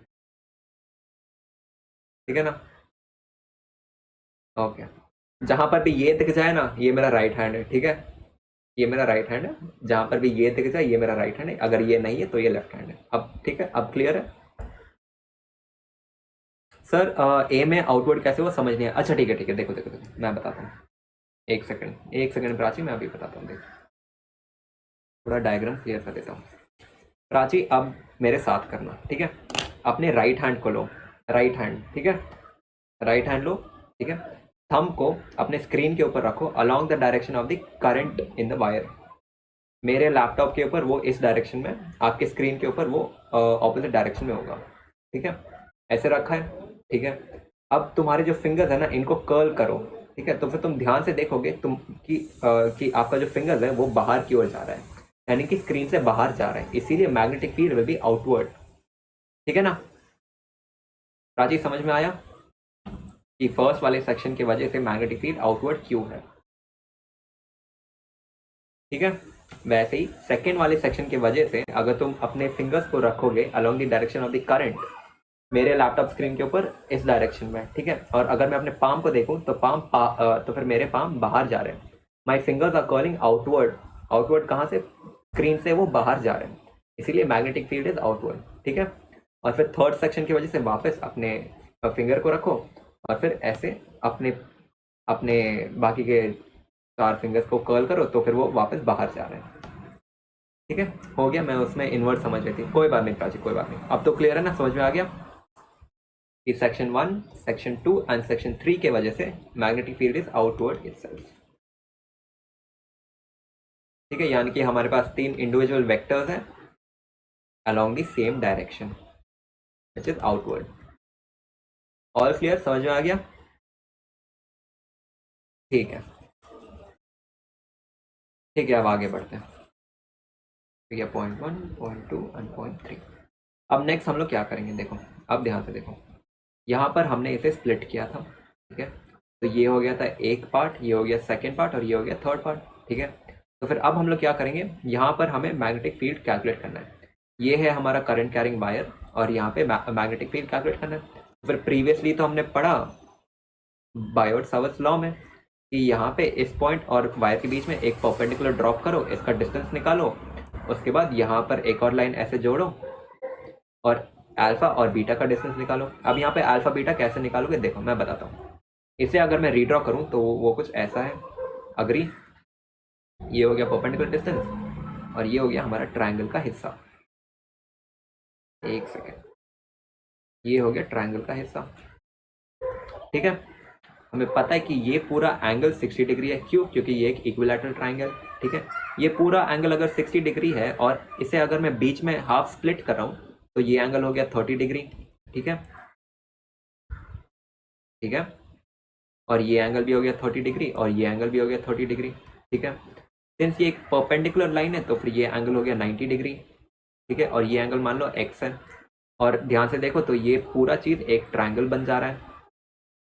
और हमें पता है कि sum of angles along a triangle is how much? हाँ, अल्फा 30 होगा। ये पूरा एक इंडिविजुअल ट्रायंगल बन गया जिसका एक एंगल 30 है, एक 90 है, दूसरा x है। x कितना होगा? 30 plus 90 plus x equal to 180 degree. तो यहाँ से x मिल जाएगा विच इज अगेन 30 डिग्री, ठीक है। सॉरी 30 नहीं, 60 होगा, सॉरी 60 होगा। ऑल क्लियर, समझ में आ गया? 60 होगा रिया, 60 होगा, हाँ हाँ 60 होगा। भाई चीज स्टार्टिंग में तुमने 30 लिखा, मुझे भी लगा 30 होगा क्या, फिर मैंने जब कैलकुलेट किया आया 60। तो x is equal to 60 degree. ठीक है, पता चल गया। अल्फा का वैल्यू 60 है, वैसे ही बीटा का वैल्यू भी 60 होगा। All clear? ठीक है, ठीक है, ऑल क्लियर। तो यहाँ पे मैंने लिख दिया है कि यहाँ पे ये हो गया अल्फा और ये हो गया बीटा विच इज 60 डिग्री। ठीक है ना? तो ये हो गया हमारा परपेंडिकुलर डिस्टेंस, ये है हमारा लेंथ एल, ये हो गया आर, और ये हो गया अल्फा विच इज 60 डिग्री और beta which is 60 degree. Alpha is equal to beta which is 60 degree. Okay, अब आगे बढ़े। ठीक है, अब आगे बढ़ते हैं। अब हम लोग कैलकुलेट करेंगे ये परपेंडिकुलर डिस्टेंस कितना है आर। इसे कैलकुलेट करेंगे। इसे कैसे कैलकुलेट करेंगे देखो मैं बताता हूँ। मान लो कि ये जो डायग्राम है इसे मैंने वापस एक्सपांड कर दिया ऐसे। ठीक है, यहाँ पे ये एंगल है 30 डिग्री, ये है 60 डिग्री। ओके, और ये है डिस्टेंस आर, और ये डिस्टेंस है a/2। ठीक है, और ये है 90 डिग्री। अब मुझे कैलकुलेट करना है ये डिस्टेंस आर कितना है। तो फिर अगर मैं यहाँ से देखूँ, एक सेकंड, यहाँ से अगर मैं कंसिडर करूँगा, ठीक है, इसे ये मान लो 60 डिग्री है, 60 डिग्री है, तो यहाँ से tan 60 कितना होगा बताओ? tan 60 is how much? Opposite by base. तो फिर इसका ऑपोजिट क्या होगा? a/2। इसका बेस क्या होगा? r। तो tan 60 is equal to a/2 divided by r, यानी कि tan 60 is equal to a/2 into r। ठीक है, यानी कि यहाँ से r is how much? r is equal to a divided by 2 into tan 60। tan 60 कितना होता है? इट इज नथिंग बट √3, यानी कि r is equal to a divide by 2√3। Perpendicular distance का value is a divide by 2√3। ठीक है, समझ में आ गया सभी को? समझ में आ गया ना कि r का वैल्यू कैसे कैलकुलेट करना है? tan 60 यूज करके हम लोग कैलकुलेट करेंगे। Okay, all clear? सीसी लिख दो, हम लोग आगे बढ़ेंगे। ऑल क्लियर, ठीक है। अब हमारे पास अल्फा का वैल्यू है, बीटा का वैल्यू है, परपेंडिकुलर डिस्टेंस आर का भी वैल्यू है।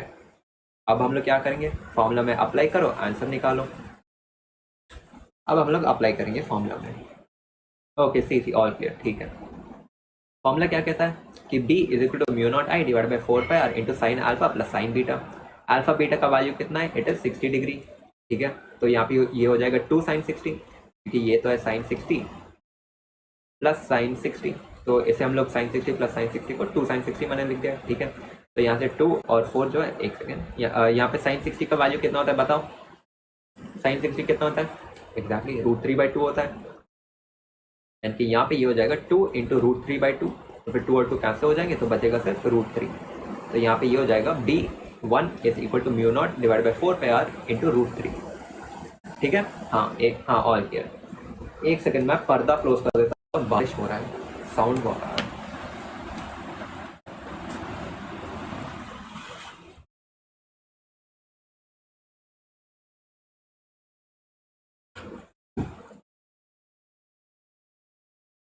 हाँ जी, अब थोड़ा बेटर है। हाँ, तो sin 60 का वैल्यू होता है √3/2। ओके, ठीक है, तो यहाँ से हमें मिल गया b1 का value is mu not I divide by 4πr into √3, यानी कि एक सेक्शन की वजह से magnetic field is mu not into I divided by, sir but सभी साइड से सेम होगा b का वैल्यू, तो r कैलकुलेट करने की जरूरत, हाँ रियाज, ज़रूरत तो नहीं है, लेकिन हम लोग स्टेप वाइज जाएंगे ना। तुम चाहे तो ये r वाला स्टेप स्किप कर सकते हो, लेकिन सिंस ये पहला न्यूमेरिकल है इस चैप्टर का, तो फिर तो मैंने सोचा कि स्टेप वाइज जाएंगे। ओके, ठीक है, तो आगे बढ़ते हैं। तो फिर b1 का वैल्यू हमें मिल गया which is this much. Okay, तो क्या b2 एंड b3 का भी वैल्यू सेम होगा? वो तो सेम ही होगा ना, क्यों? क्योंकि सारे वेरिएबल तो सेम है, अल्फा सेम है, बीटा सेम है, आर सेम है, यानी कि b1 is equal to b2 which is equal to b3। ठीक है, तो फिर नेट फील्ड जो होगा वो कितना होगा? एक सेकेंड, यहाँ पे b तो हमें मिल गया mu not I divide by 4πr into √3। अब b1 is equal to b2 which is equal to b3। ठीक है, लेकिन इस चीज़ को हम लोग और सॉल्व करेंगे। देखो, हमें पता है कि b is equal to mu not I divide by 4πr into √3। अब r को सब्स्टिट्यूट करो, r कितना था? It was a divide by 2√3, तो यहाँ पे सब्स्टिट्यूट करो तो ये हो जाएगा mu not I divide by 4π into a divide by 2√3 into √3। ठीक है, तो √3 वापस ऊपर चल जाएगा, तो ये हो जाएगा b1 is equal to 6 mu not I divide by 4π into a।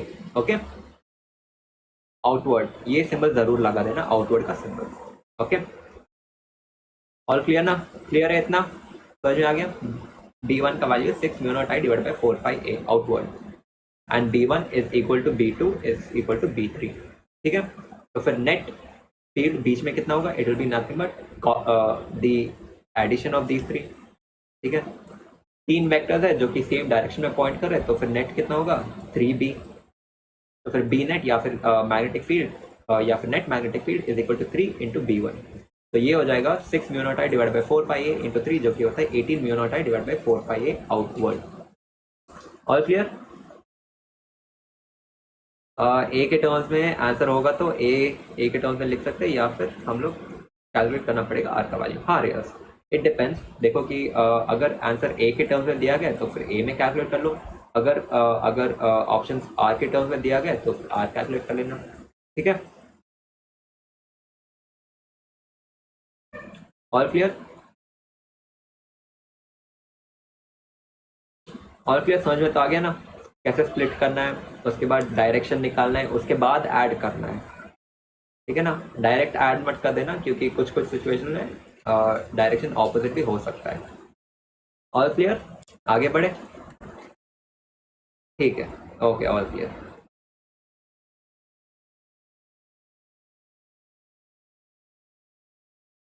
एक और क्वेश्चन अभी अटेम्प्ट करना, या फिर इसे होमवर्क क्वेश्चन बना दे? बताओ, अभी एक्सप्लेन करूँ या फिर होमवर्क क्वेश्चन की ओर तुम लोग सॉल्व कर लोगे? बताओ, चाहिए तो मैं अभी एक्सप्लेन कर दूंगा, या फिर अगर आपको ट्राई करना है होमवर्क की ओर में तो फिर आप ट्राई कर सकते हो।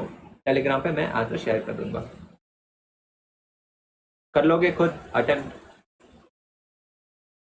खुद अटेम्प्ट कर लोगे या फिर मैं एक्सप्लेन करूँ अभी? सेम चीज़ है, स्प्लिट करो, उसके बाद एंगल निकालो, फिर उसके बाद राइट हैंड को रखो, मैग्नेटिक फील्ड का डायरेक्शन कैलकुलेट करो, उसके बाद ऐड कर देना। ट्राई कर लेंगे? Okay, homework. ठीक है, प्राची, जागृति, भावना, डोरमी, रियाज, ठीक है। होमवर्क क्वेश्चन है, इसका आंसर मैं बता दूंगा टेलीग्राम पर। ओके, ठीक है, आगे बढ़ते हैं। हाँ भी होमवर्क है, हाँ हाँ होमवर्क की है। ओके, होमवर्क है। ठीक है, अब आगे बढ़ते हैं। नेक्स्ट हम लोग पढ़ने वाले एक डेरिवेशन जो कि इंपॉर्टेंट है। ये डेरिवेशन बोर्ड में भी पूछा जाता है। ये तो शॉर्ट शॉर्ट क्वेश्चन है जो बोर्ड में हमेशा पूछा जाता है। Magnetic field induction B due to a current carrying circular wire. अब तक जो हमने पढ़ा वो था magnetic field due to a straight wire. अब हम लोग magnetic field due to a circular wire पढ़ने वाले हैं। ठीक है, स्टार्ट करें डेरिवेशन। सबसे पहले डायग्राम को समझ लेते हैं। मान लो कि ये है मेरा current carrying wire. Okay, and कि this is my current carrying wire. ठीक है, जहाँ पे करंट आई ऐसे फ्लो हो रहा है। Okay, in this direction. ठीक है, ओके, मान लो कि इस करंट कैरिंग वायर का radius is R, capital R. ठीक है, and point P is along the perpendicular axis. Perpendicular axis मैं बताता हूँ क्या होता है, रुको एक सर्कुलर चीज निकाल लेते हैं। हाँ जी, मान लो this is my circular current carrying wire. ठीक है, कुछ ऐसा, and point P is somewhere here. मान लो कि ये इस सर्कल का सेंटर है और यहाँ से ये एक्सिस निकल रहा है, एंड पॉइंट पी इज इस पेन का निब जो है ना, दिस इज पॉइंट पी। ठीक है, परपेंडिकुलर एक्सिस पे है। ओके, ठीक है ना, पॉइंट पी यहाँ पर है। ठीक है ना, इस पेन का nib is point P. Okay, आगे बढ़ते हैं। तो सेंटर से लेके पॉइंट पी तक का डिस्टेंस इज एक्स। ठीक है, एंड मान लो कि यहां से लेके यहां तक का distance is small R. Okay, ठीक है, अब अगर ध्यान से देखो यहाँ पे एक ट्राइंगल बन रहा है। ओके, यहाँ पे अगर ये कैपिटल आर है, ये एक्स है और ये स्मॉल आर है, तो पाइथागोरस थ्योरम अप्लाई करो तो यहाँ पे ये हो जाएगा hypotenuse. Hypotenuse is equal to under root R square plus x square. All clear, समझ में आया? Small R is equal to under root capital R square plus x square. यहाँ तक समझ में आ गया? All clear? ठीक है, लेट्स से कि ये एंगल फाई है। Okay, this is angle phi. ठीक है, and this is the small section D I, जहाँ पे करंट डी आई फ्लो हो रहा है। ठीक है ना, ठीक है, ऑल क्लियर। ठीक है, अब आगे बढ़ते हैं डेरिवेशन के साथ। ठीक है, अब आगे बढ़ते हैं। ओके, ठीक है, अब देखो, अब अगर हम लोग कंसिडर करेंगे एक छोटे से एलिमेंट यहाँ पे। ठीक है, जिसमें करंट डी आई फ्लो हो रहा है। ओके, या फिर रुको, इसे और थोड़ा सिंप्लीफाई कर देते हैं। मान लो कि हम लोग कंसिडर करें एक छोटा सा एलिमेंट डी एल। मान लो कि इस पूरे सर्कल का जो सर्कमफ्रेंस है 2πr that is equal to L, और ये छोटे से सेक्शन का distance is D L. Okay, ठीक है। तो फिर डी एल के वजह से पॉइंट पी पे जो मैग्नेटिक फील्ड होगा उसका वैल्यू कितना होगा, D B. D B is the small magnetic field due to D L, जो कि छोटा सा सेक्शन। डी एल की वजह से D B is mu not into I divide by 4πr। लेकिन क्या वो सिर्फ वही होगा, नहीं, ये हो जाएगा स्टार्टिंग वाला फॉर्मूला जो हमने पढ़ा था बायोट सावर्ट्स लॉ के अंदर। डी बी होगा mu not divide by 4π into I D L sine theta by are square. लेकिन यहाँ पे साइन थीटा का वैल्यू होगा कितना, उसे क्या करते हैं, अब ध्यान से देखो, मैं बताता हूँ। देखो, मान लो कि this is my circular current carrying wire. Okay, मान लो, ठीक है। मान लो कि यहाँ पे इस रीजन में डीएल है, ठीक है। डीएल की वजह से यहाँ पे करंट ऐसे फ्लो हो रहा है इन दिस डायरेक्शन, ठीक है। तो फिर यहाँ पे करंट, इस छोटे से सेक्शन में करंट ऊपर की ओर फ्लो हो रहा है। ओके, तो फिर अब मैं ढूंढने वाला हूँ इस छोटे से सेक्शन की वजह से magnetic field eight point P कितना होगा। इस पॉइंट पे, यहाँ पे जो पेन का निब है ना, इस पॉइंट पे मैग्नेटिक फील्ड कितना होगा due to the small section D L, जो कि यहाँ पे है, और करंट इस डायरेक्शन में, ठीक है। तो फिर उसे कैसे कैलकुलेट करेंगे, अपने थंब को लो, keep it along the direction of current, और अपने पाम को देखो, अपने रिस्ट को देखो। ये जो तुम्हारे फिंगर्स है ना, ये इस डायरेक्शन में जा रहे हैं, इस डायरेक्शन में। ऐसे देखो, हाँ अब दिख रहा होगा। छोटा सा सेक्शन यहाँ पे जहाँ पे करंट ऐसे फ्लो हो रहा है, तो फिर इसे अगर मैं घुमा के ऐसे रख दूँ अपने थंब को, तो my palm is moving in this direction, perpendicular है, ठीक है। मान लो कि ये अगर है परपेंडिकुलर डिस्टेंस, ठीक है, तो फिर यहाँ पे था मेरा करंट कैरिंग वायर, तो फिर उसकी वजह से मैग्नेटिक फील्ड है इस डायरेक्शन में, जो कि अंदर की ओर। ये दिख रहा है, 90 डिग्री बना रहा है, क्लियर है, 90 डिग्री बना रहा है। Magnetic field is making 90 degree, ठीक है। This was my current carrying wire. ये था छोटा सा सेक्शन डीएल, जिसकी वजह से करंट ऊपर की ओर था। अपने थंब को मैंने रखा along the direction of current carrying wire. मेरे जो 4 फिंगर्स हैं, these are pointing in this direction, perpendicular, ठीक है, इस डायरेक्शन में पॉइंट कर रहे हैं, इस डायरेक्शन में। तो फिर अगर मैं इसे वापस बनाऊं पेन के साथ, तो देखो, दिस वाज पॉइंट पी, जो कि यहाँ पे था, दिस वाज पॉइंट पी यहाँ पे। फिंगर्स की वजह से magnetic field is in this direction, जो कि इस डायरेक्शन में, ठीक है। अब अगर ध्यान से देखो, तो ये दोनों कैसे परपेंडिकुलर है। तो फिर थीटा इज दिस एंगल, ये एंगल कितना है, 90 डिग्री हुआ ना, 90 डिग्री हुआ। समझ में आया कैसे ये 90 डिग्री हुआ? समझ में आया तो बोलो, वरना मैं वापस एक्सप्लेन करूंगा। All clear? थीटा 90 डिग्री है, समझ में आया?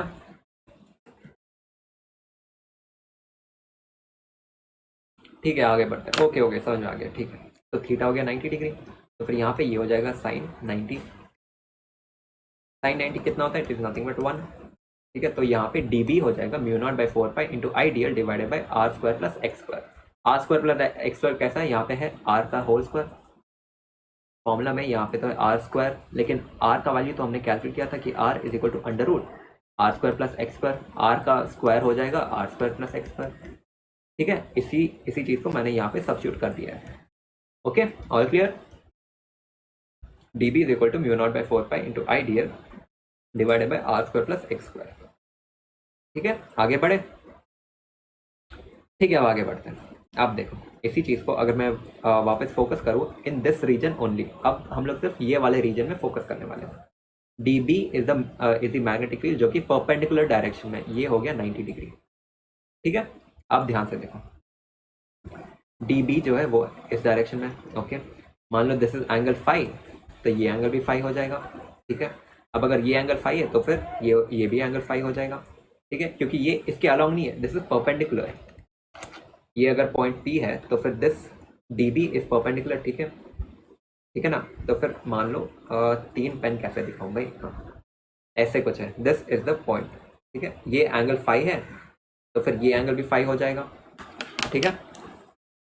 तो फिर यहाँ पे हो गए 3 एंगल जिसके वैल्यू है 5, ये 5 हो गया और ये भी 5 हो गया, ठीक है। 2 पे फोकस करते हैं अभी, ठीक है। And this is D B का डायरेक्शन, ठीक है, और ये हो गया परपेंडिकुलर, ठीक है, this is the perpendicular at that point, okay. तो फिर अब देखो, अब मैं क्या करने वाला हूँ, डीबी को मैं स्प्लिट करने वाला हूँ इनटू इट्स कंपोनेंट्स, ठीक है। ये है एंगल फाई, तो फिर इस एंगल के अलावा हो जाएगा डी बी कॉस फाई और इसके ऑपोजिट हो जाएगा डी बी साइन फाई। ठीक है, इतना क्लियर है? क्लियर है इतना? और क्लियर लिखो, फिर हम लोग आगे बढ़ेंगे, धीरे धीरे आगे बढ़ेंगे, कोई हरी नहीं है, आराम से बढ़ेंगे। और clear? D B cos phi and D B sine phi कैसे है, समझ में आया? ठीक है ठीक है ठीक है ठीक है, अब आगे बढ़ते हैं। अब देखो, अब हमने क्या किया था, हमने कैलकुलेट किया था डी एल के वजह से इस पॉइंट पे मैग्नेटिक फील्ड क्या होगा। ठीक है, अब हम लोग क्या करेंगे, डी एल के एग्जैक्ट ऑपोजिट होगा ये वाला पोर्शन। ठीक है, डी एल के एग्जैक्ट ऑपोजिट है ये वाला पोर्शन। इस पोर्शन की वजह से डी एल टू, इसकी वजह से यहाँ पर भी एक मैग्नेटिक फील्ड बनेगा जो कि ऑपोजिट डायरेक्शन में होगा, इस डायरेक्शन में होगा ना, होगा, क्योंकि अगर मैं इस कॉम्पोनेंट को कंसिडर कर रहा था तो फिर इसकी वजह से magnetic field was in this direction. ठीक है, अब मैं इसके एग्जैक्ट ऑपोजिट इधर से कंसिडर करूंगा तो फिर इसके वजह से magnetic field is in the opposite direction. कैसे दिखाऊं भाई? देखो, यहाँ से करंट ऐसे फ्लो हो रहा था। ठीक है, यहाँ पे जब वो आएगा तो ये इसके ऑपोजिट हो जाएगा, तो फिर यहाँ पे करंट है नीचे की ओर, तो फिर यहाँ पे मैग्नेटिक फील्ड है ऑपोजिट डायरेक्शन में। ठीक है, यहाँ पे डीएल की वजह से it was in this direction, यहाँ पे डीएल की वजह से it is in the opposite direction. ठीक है, समझ में आया? एग्जैक्ट ऑपोजिट डायरेक्शन में दोनों।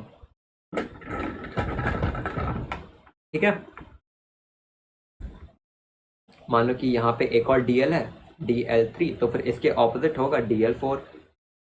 DL4 इसके वजह से मैग्नेटिक फील्ड होगा इस डायरेक्शन में, इसकी वजह से it will be in the opposite direction. और क्लियर? सीसी लिख दो, फिर हम लोग आगे बढ़ेंगे। क्लियर है ना? ठीक है, तो फिर जो डायग्रामेटिकली ऑपोजिट पॉइंट होगा ना, उसकी वजह से एक और होगा DB, which will be exactly opposite to the initial DB1। ये हो गया DB1 और ये हो गया DB2। ठीक है, अब DB को स्प्लिट कर दो, मान लो कि ये एंगल फाई है तो ये हो जाएगा DB2 कॉस फाई और ये हो जाएगा DB2 साइन फाई। ठीक है, और क्लियर? समझ में आ गया? DB2 को भी तुम स्प्लिट कर दो इनटू इट्स कंपोनेंट, ये हो जाएगा कॉस फाई और ये हो जाएगा साइन फाई। ठीक है, ओके, अब आगे बढ़ते हैं। अब देखो, अब अगर तुम ध्यान से देखोगे तो फिर हमारे पहले DB1 और DB2 की वजह से ये हो गया DB1 कॉस फाई का डायरेक्शन और ये हो गया DB2 कॉस फाई का डायरेक्शन। दोनों सेम मैग्नीट्यूड के और ऑपोजिट डायरेक्शन में, और दोनों वेक्टर्स हैं। अब अगर दो वेक्टर्स सेम मैग्नीट्यूड के ऑपोजिट डायरेक्शन में एक्ट करें एक पॉइंट पे, तो फिर वहां का नेट रिजल्टेंट क्या होगा? जीरो होगा, यानी कि ये वाला वेक्टर DB1 कॉस फाई दूसरे वाले को कैंसिल आउट कर देगा। तो बचेगा क्या? DB1 sine phi and DB2 sine phi. तो फिर कुल मिला के बात ये है कि इस छोटे से सेक्शन DL के वजह से जो यहाँ पे मैग्नेटिक फील्ड बन रहा था DB, इसका सिर्फ कॉस वाला कंपोनेंट ही कंट्रीब्यूट कर रहा है इन द मैग्नेटिक फील्ड, जो कि DB sine phi, sorry, DB का जो साइन वाला कंपोनेंट है सिर्फ वो कंट्रीब्यूट कर रहा है अलोंग द मैग्नेटिक फील्ड के कैलकुलेशन में। समझ में आया? और क्लियर लिखो सब, फिर हम लोग आगे बढ़ेंगे, मैं वेट कर रहा हूँ। समझ में आया? साइन वाला कंपोनेंट कंट्रीब्यूट कर रहा है, हाँ बिल्कुल सही। ठीक है ठीक है, और क्लियर? ठीक है, तो फिर अब तक हमें इतना पता है कि सिर्फ DB साइन फाई कंट्रीब्यूट कर रहा है इन नेट मैग्नेटिक फील्ड। ठीक है, ओके। तो फिर अगर मैं पूछूं कि देखो, ये था हमारा रिंग, ये था हमारा रिंग। ठीक है, छोटे से सेक्शन DL के वजह से मैग्नेटिक फील्ड वाज DB। ठीक है, अब अगर मैं पूछूंगा कि टोटल रिंग के वजह से कितना होगा मैग्नेटिक फील्ड, तो वो क्या होगा? इंटीग्रल ऑफ DB का इंटीग्रल, यानी कि DB साइन फाई का इंटीग्रेशन करना है। क्यों? क्योंकि DB में सिर्फ DB साइन फाई ही तो कंट्रीब्यूट कर रहा था, तो फिर अगर मुझे DB का इंटीग्रेशन करना है, यानी कि मुझे DB साइन फाई का इंटीग्रेशन करना है। ठीक है, DB का वैल्यू कितना है वो तो हमने कैलकुलेट किया ही है, जो कि यहाँ पे है ही। DB का टोटल वैल्यू इज यहाँ पे, ये हो गया DB का value mu naught divide by 4 pi into IDL divide by R square plus X square. ठीक है, उस चीज़ को यहाँ पे सब्स्टिट्यूट कर दो, DB is equal to mu not by 4 pi into IDL divided by R square plus X square. ठीक है, अब साइन फाई का वैल्यू कितना है वो हम लोग कैलकुलेट करते हैं डायग्राम से। अब ध्यान से देखो, इसको मैं थोड़ा साफ सुथरा कर लेता हूँ, थोड़ा इरेज कर लेता हूँ यहाँ पे। हाँ जी, अब देखो, ये अगर तुम्हारा फाई है, ठीक है, और यहाँ पे एक ट्राइंगल भी बन रहा है, यानी कि ये बन गया हमारा triangle with the angle phi. और ये कैपिटल आर, ये है under root R square plus x square, और ये है एक्स। तो फिर इस ट्राइंगल के हिसाब से अगर ये फाई है तो फिर साइन फाई कितना होगा बताओ? Sine phi will be opposite by hypotenuse. इसका opposite is capital R and hypotenuse is under root R square plus x square. बिल्कुल सही, हाँ Riyaz, capital R by small R होगा। तो फिर ये हो गया साइन फाई का वैल्यू, साइन थीटा नहीं, साइन फाई का वैल्यू ये हो जाएगा। ठीक है, तो फिर इसी साइन फाई को मैंने यहाँ पे सब्स्टिट्यूट कर दिया है कि sine phi is equal to capital R divided by small R का value is under root R square plus x square. ठीक है ना? तो b का वैल्यू हो जाएगा integral mu not by 4 pi into I D L divided by are square plus x square into R divided by under root R square plus x square. आगे बढ़े? Okay, आगे बढ़ते हैं। अब हमें करना था उसका इंटीग्रेशन, लेकिन म्यू नॉट बाई 4 पाई तो एक कांस्टेंट वैल्यू है, तो कांस्टेंट बाहर आ जाएगा इंटीग्रेशन के सिंबल से। ठीक है, अब हमें इंटीग्रेट करना है I D L R divided by are square plus x square to the power 3/2। 3/2 कैसे है पता चला? यहाँ पे देखो, प्रीवियस पेज में देखो, मैं बताता हूँ। दिस इज, यहाँ पे है R square plus x square, ठीक है, टू द पावर 1। ठीक है, लेकिन यहाँ पे under root R square plus x square, under root R square plus x square क्या होता है? It is nothing but R square plus x square to the power 1/2। तो यहाँ पे है R square to the X square to the power 1 और यहाँ पे 1/2, दोनों का मल्टीप्लीकेशन है, यानी कि दोनों को ऐड करना है, तो 1 + 1/2 जो कि हो जाता है 3/2। ओके, समझ में आ गया? ठीक है, आगे बढ़ते हैं। ठीक है, तो फिर यहाँ पे ये हो जाएगा mu not by 4 pi into I D L into are divide by are square plus x square to the power 3/2। ठीक है, आगे बढ़ते हैं। अब ध्यान से देखो, करंट का वैल्यू तो कांस्टेंट रहेगा, तो करंट बाहर आ जाएगा। ठीक है, आर का वैल्यू रेडियस है, रेडियस तो कांस्टेंट रहता है, चाहे तुम सर्कल के यहाँ से मेजर करो, यहाँ से मेजर करो, यहाँ से मेजर करो, रेडियस तो सेम रहेगा, तो रेडियस भी बाहर आ जाएगा। ठीक है, लेकिन अब R square plus x square पे कांस्टेंट वैल्यू हो जाएगा। कैसे? देखो, हमने पढ़ा कि पॉइंट पी अगर हमारे यहाँ पे, and this is the radius R, capital R, and this was the distance X. ठीक है, अब अगर मैं इस पोर्शन की वजह से कैलकुलेट करूंगा तो फिर ये जो डिस्टेंस है, this distance is nothing but R square plus x square. ठीक है, अब क्या R square plus x square constant value है? सोच के बताओ, मैं डेमोन्स्ट्रेट कर देता हूँ, रुको। मान लो ये वापस मेरा रिंग आ गया। ठीक है, इस पॉइंट की वजह से पॉइंट पी यहाँ पे, ठीक है, मान लो कि पॉइंट पी यहाँ पे, ओके, ठीक है, इस पॉइंट से यहाँ तक का डिस्टेंस सेम है। ठीक है, इस पॉइंट से इस पॉइंट तक का डिस्टेंस सेम है, इस पॉइंट से इस पॉइंट तक का डिस्टेंस भी सेम है। ठीक है, और इस पॉइंट से लेके इस पॉइंट तक का भी डिस्टेंस सेम है, तो वो भी कांस्टेंट हो गया, यानी कि R square plus x square भी एक कांस्टेंट वैल्यू है। तो फिर ये भी इंटीग्रेशन सिंबल से बाहर आ जाएगा। तो इंटीग्रेट करना क्या है? बस एक ही चीज इंटीग्रेट करना है, दैट इज डीएल। डीएल का इंटीग्रेशन करना है बस हमें, जो डीएल यहाँ पे छोटा सा कॉम्पोनेंट था, इसे बस इंटीग्रेट करना है। तो फिर magnetic field will be mu not I into are divide by 4 pi into are square plus x square to the power 3/2 integral DL.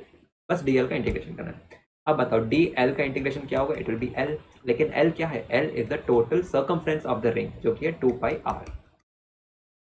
ठीक है ना? लेकिन कहाँ से कहाँ तक इंटीग्रेट करना है? हमें इंटीग्रेट करना है 0 से लेकर 2πr तक। तो फिर dl का इंटीग्रेशन इज 2π और 2πr, और इसे इंटीग्रेट करना है 0 से लेकर 2πr तक, तो ये हो जाएगा mu not I into are divide by 4 pi into are square plus x square to the power 3/2 into 2πr। क्योंकि यहाँ पे 0 सब्सिट्यूट करेंगे तो 0 का तो कोई वैल्यू है नहीं इसमें। Upper limit minus lower limit होगा, तो अपर लिमिट हो जाएगा 2πr और लोअर लिमिट हो जाएगा 0, तो 2πr माइनस 0 जो कि हो जाएगा 2πr।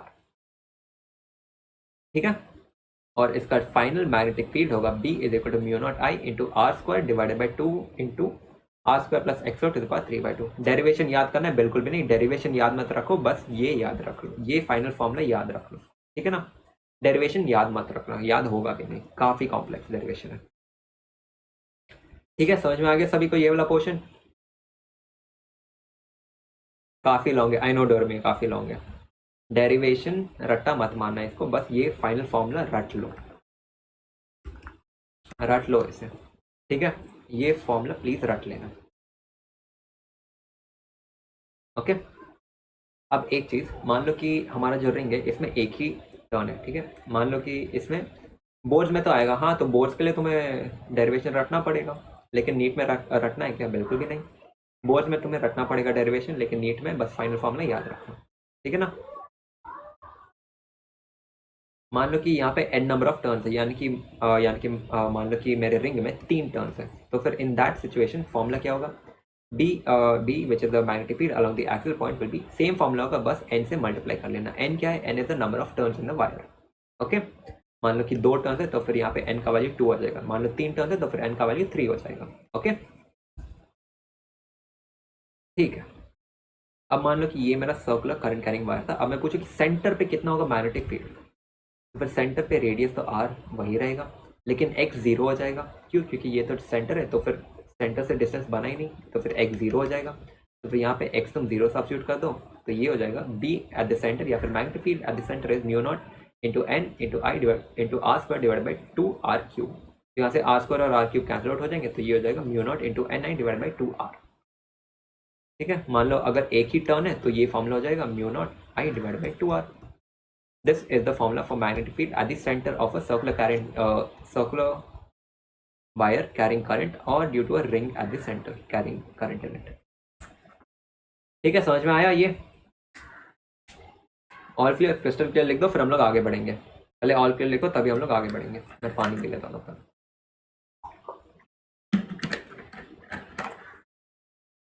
ये डेरिवेशन इतना कॉम्प्लेक्स आना, इतना सिंबल सब यूज करना पड़ा था, डेमोन्स्ट्रेशन भी इसमें था बहुत सारा। और फिर आगे बढ़े। This is the formula for magnetic field at the center due to a wire or due to a ring, which is mu naught I divided by 2r. ठीक है, ओके आगे बढ़ते हैं। ठीक है, अब तक हमने क्या पढ़ा? हमने पढ़ा magnetic field due to a completely closed wire which was circular. अब अगर मैं पूछूं कि छोटे से आर्क की वजह से मैग्नेटिक फील्ड कितना होगा, तो उसे कैसे कैलकुलेट करना है? उसका फॉर्मूला है डी सेंटर या फिर magnetic field at the centre due to this arc only will be mu not I divide by 2r into theta by 2 pi. या फिर इसे तुम अपने तरीके से भी सॉल्व कर सकते हो। मैं बताता हूँ कि इसे सॉल्व कैसे करना है। मान लो कि आर्क का एंगल इज थीटा। ठीक है, इस आर्क का एंगल इज थीटा और एक कंप्लीट रिंग के वजह से सेंटर पे एंगल कितना होता है? 360 होता है। ठीक है, 360 होता है। ओके, तो फिर मान लो 360 डिग्री की वजह से magnetic field at the centre was mu naught I divide by 2r। ठीक है, अब अगर मैं बोलूँ कि थीटा इज यहाँ पे 60 डिग्री, तो फिर 60 डिग्री की वजह से कितना होगा एंगल? 60 डिग्री की वजह से कितना होगा मैग्नेटिक फील्ड? उसे हम लोग x मान लेते हैं। यहाँ से तुम क्रॉस मल्टीप्लाई कर लो तो तुम्हें मिल जाएगा x is equal to mu not I divided by 2r into 60 divide by 360। तो फिर यहाँ से 0 0 कैंसिल हो जाएगा, तो हो जाएगा 1/6 हो जाएगा। तो b या फिर x which is the magnetic field is mu not I divided by 2 pi into 6। या तो तुम ऐसे क्रॉस मल्टीप्लिकेशन करके सॉल्व कर लो, या तो तुम ये या फिर तुम ये वाला फॉर्मूला याद रख लो। ठीक है ना? यहाँ पे थीटा रेडियंस में है। ठीक है ना? All clear? सब क्लियर है? हमें पता है कि 2 pi is nothing but 360 degree. तो फिर यहाँ पे पाई हो जाएगा, सॉरी थीटा हो जाएगा दी angle subtended over here. 2 pi या फिर 2r, सॉरी 2r होता है। मेरा गलती I am really sorry. 2r होता है, इट्स 2r गाइस, 2r होता है, 2r होता है, 2r होता है। थैंक यू रियाज याद दिलाने के लिए। 2r होता है। All clear? मेरी गलती थी, सॉरी फॉर दैट। 2r होता है, 2 पाई नहीं होता। ठीक है, हो गया। क्रॉस मल्टीप्लिकेशन करके सॉल्व कर लेना, सिंपलेस्ट मेथड वही है। आगे बढ़े। अब अगर मैं क्वेश्चन पूछूं कि एक आर्क है, ठीक है, जो कि एंगल सबटेंड कर रहा है, लेट्स से कितना एंगल दूं? 40 डिग्री। तो इसकी वजह से मैग्नेटिक फील्ड कितना होगा बताओ? एट द सेंटर एक आर्क है जो कि सबटेंड कर रहा है एंगल 40 डिग्री, तो इसकी वजह से magnetic field at the centre कितना होगा बताओ? जब तक तुम लोग सॉल्व कर रहे हो मैं भी सॉल्व कर लेता हूँ। देखो, हमें पता है कि एक कंप्लीट रिंग की वजह से जो कि 360 डिग्री का होता है, 360 डिग्री की वजह से magnetic field is mu not I divided by 2r। ठीक है, तो 40 डिग्री की वजह से कितना होगा? It let be x। अब हम लोग क्या करें? क्रॉस मल्टीप्लिकेशन करो, तो फिर यहाँ से x का वैल्यू हो जाएगा x is equal to mu not I divided by 2r into 40 divided by 360। यहाँ से 0 0 कैंसिल हो जाएगा, ये हो जाएगा 4 और ये हो जाएगा 9, तो ये हो जाएगा x is equal to mu not I divided by 18r।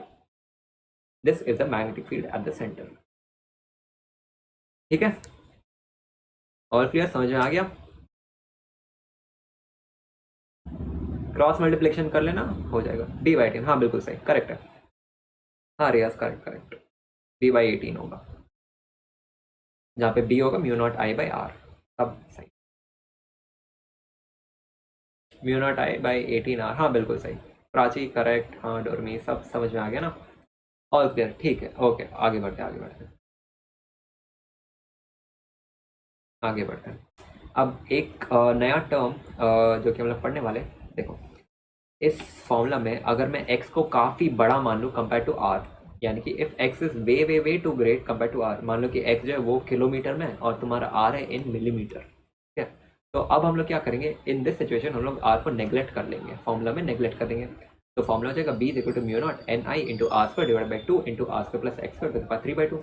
तो यहाँ से r का टर्म हो गया नेग्लेक्ट।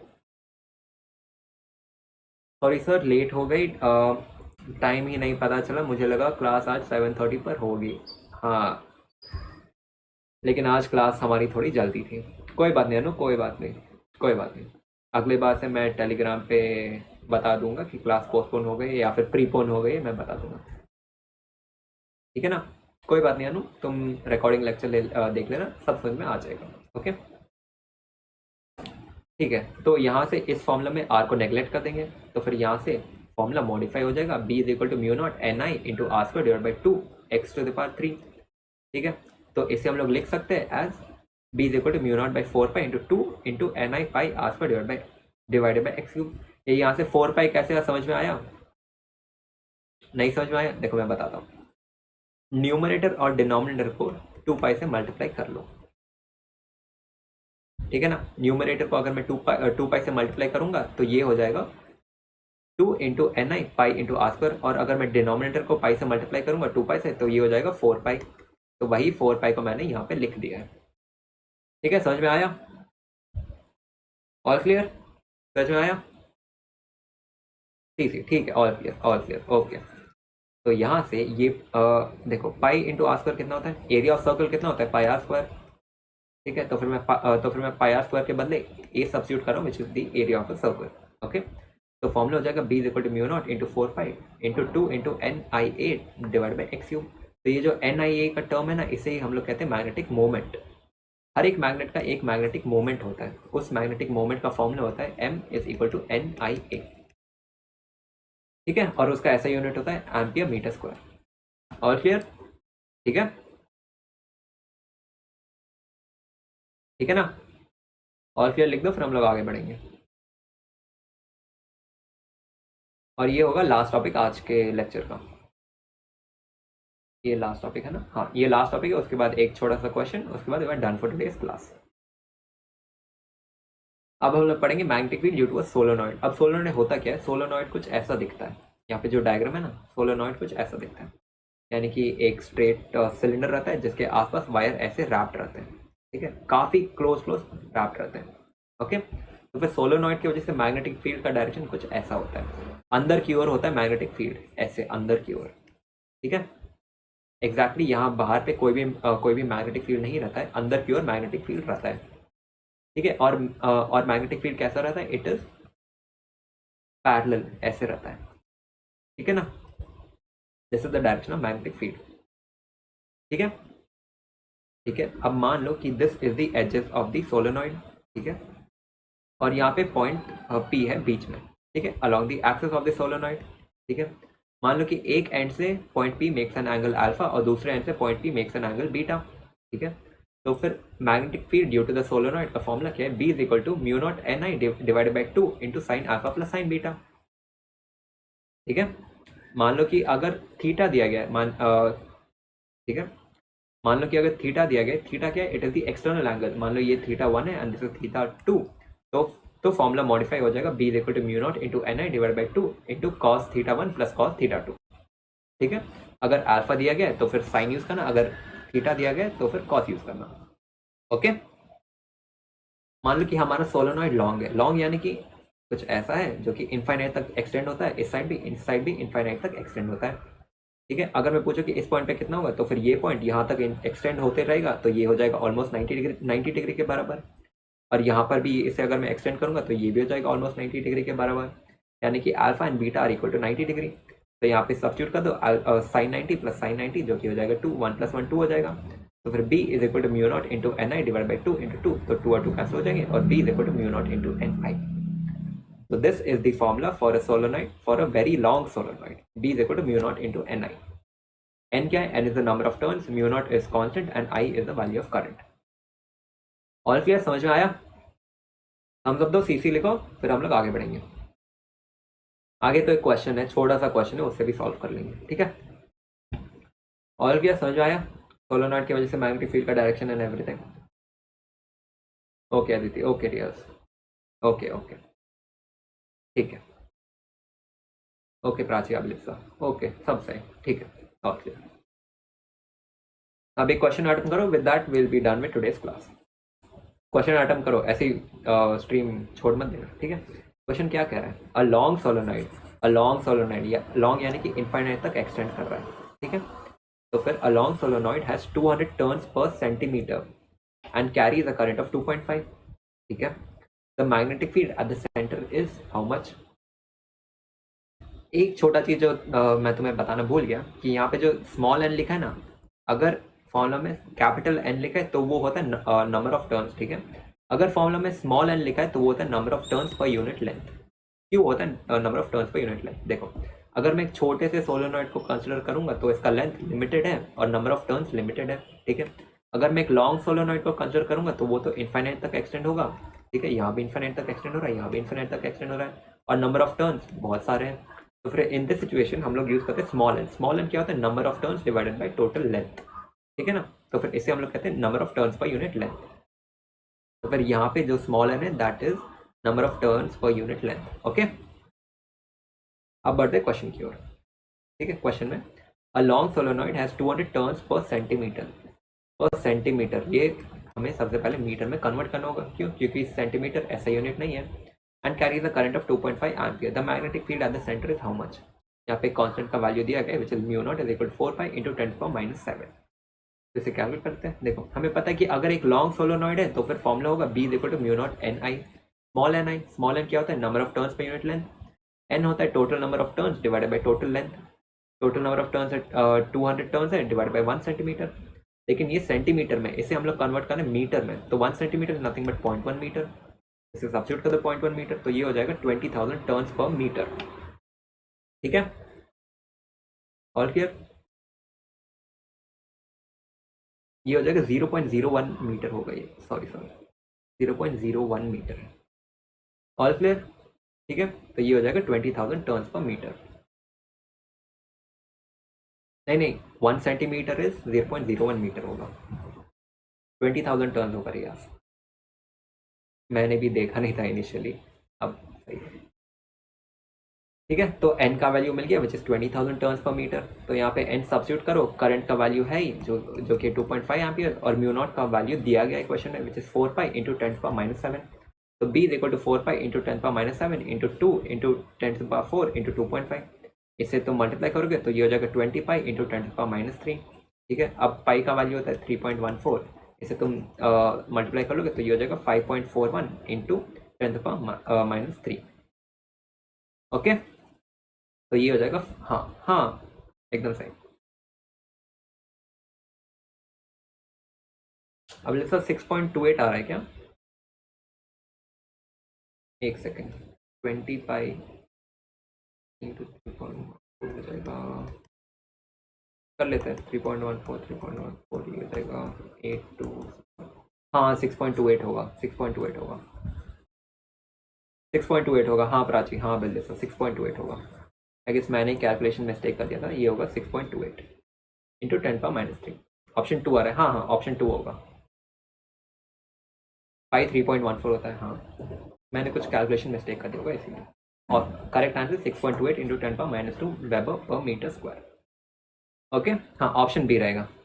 अब इससे पहले कि तुम लोग स्ट्रीम एंड करो और क्लास छोड़ दो, नेक्स्ट टेस्ट जो है तुम्हें तो पता ही क्या करना है, इंप्रूव करना है या फिर मेंटेन करना है। अगर अच्छे मार्क्स आ रहे तो फिर मेंटेन करो, अगर बुरे मार्क्स आ रहे तो फिर इंप्रूव करो। इम्प्रूवमेंट छोटा हो बड़ा हो उससे मुझे कोई प्रॉब्लम नहीं पड़ता है, लेकिन इम्प्रूवमेंट करो, चाहे तुम 1% इम्प्रूव करो या फिर तुम 10% इम्प्रूव करो या फिर 60% इम्प्रूव करो, ठीक है ना? 10⁻⁻2 है, एक सेकेंड 20, हाँ हाँ 10 पावर -2 होगा क्योंकि ये 20 है ना, तो ये 10 पावर -2 हो जाएगा। हाँ हाँ हाँ बिल्कुल सर, यस श्रुति हाँ सही है, 10 पावर -2 है। वो सब छोड़ो, इम्प्रूव करना है नेक्स्ट टेस्ट में, ठीक है? करोगे ना नेक्स्ट टेस्ट में? तो इससे पहले कि तुम लोग स्ट्रीम छोड़ो, लाइक करो स्ट्रीम को, ठीक है? लाइक करो वीडियो और कमेंट करो कि वीडियो कैसा लगा, सारी डेरिवेशन सब कुछ समझ में आया तो फिर बोलो कि सब कुछ समझ में आया, अच्छा लगा, और कमेंट सेक्शन में लिखो #नोडर, ठीक है ना? कमेंट कर देना #नोडर और बताओ कि स्ट्रीम कैसा लगा, वीडियो कैसा लगा, ओके? उसके बाद ही छोड़ना वीडियो, ठीक है? अभी मत छोड़ देना, ओके? और नेक्स्ट टेस्ट में इंप्रूव करना है, याद रखना है इसे, इंप्रूव करना है। लाइक करो वीडियो और कमेंट करो, ओके? तो नेक्स्ट लेक्चर में हम लोग मिलेंगे, जो कि होगा तुम्हारे टेस्ट के बाद ही होगा शायद नेक्स्ट लेक्चर, मैं बता दूंगा, okay? All the best test के लिए, आराम से लिखना, ठीक है? I know you all can improve, तुम सब में पोटेंशियल है कि तुम सब लोग फुल स्कोर करो, ठीक है? फिजिक्स में तो फुल स्कोर करना ही है, ठीक है? अपना मैक्सिमम देना, आराम से सॉल्व करना, ओके? अगले लेक्चर में मिलेंगे, ठीक है? तब तक क्वेश्चन सॉल्व करते रहो एंड कीप इम्प्रूविंग, ठीक है? डीपीपी भी तुम्हें मिल जाएगी, ओके? ठीक है, मिलते हैं अगले लेक्चर में, ओके गाइस, ठीक है, बाय। कमेंट कर देना, लाइक कर देना एंड एवरीथिंग कर देना, ठीक है? शेयर कर देना अपने दोस्तों को अगर तुम्हारे दोस्त भी प्रिपरेशन कर रहे हैं, ओके? ठीक है, मिलते हैं अगले लेक्चर में, बाय।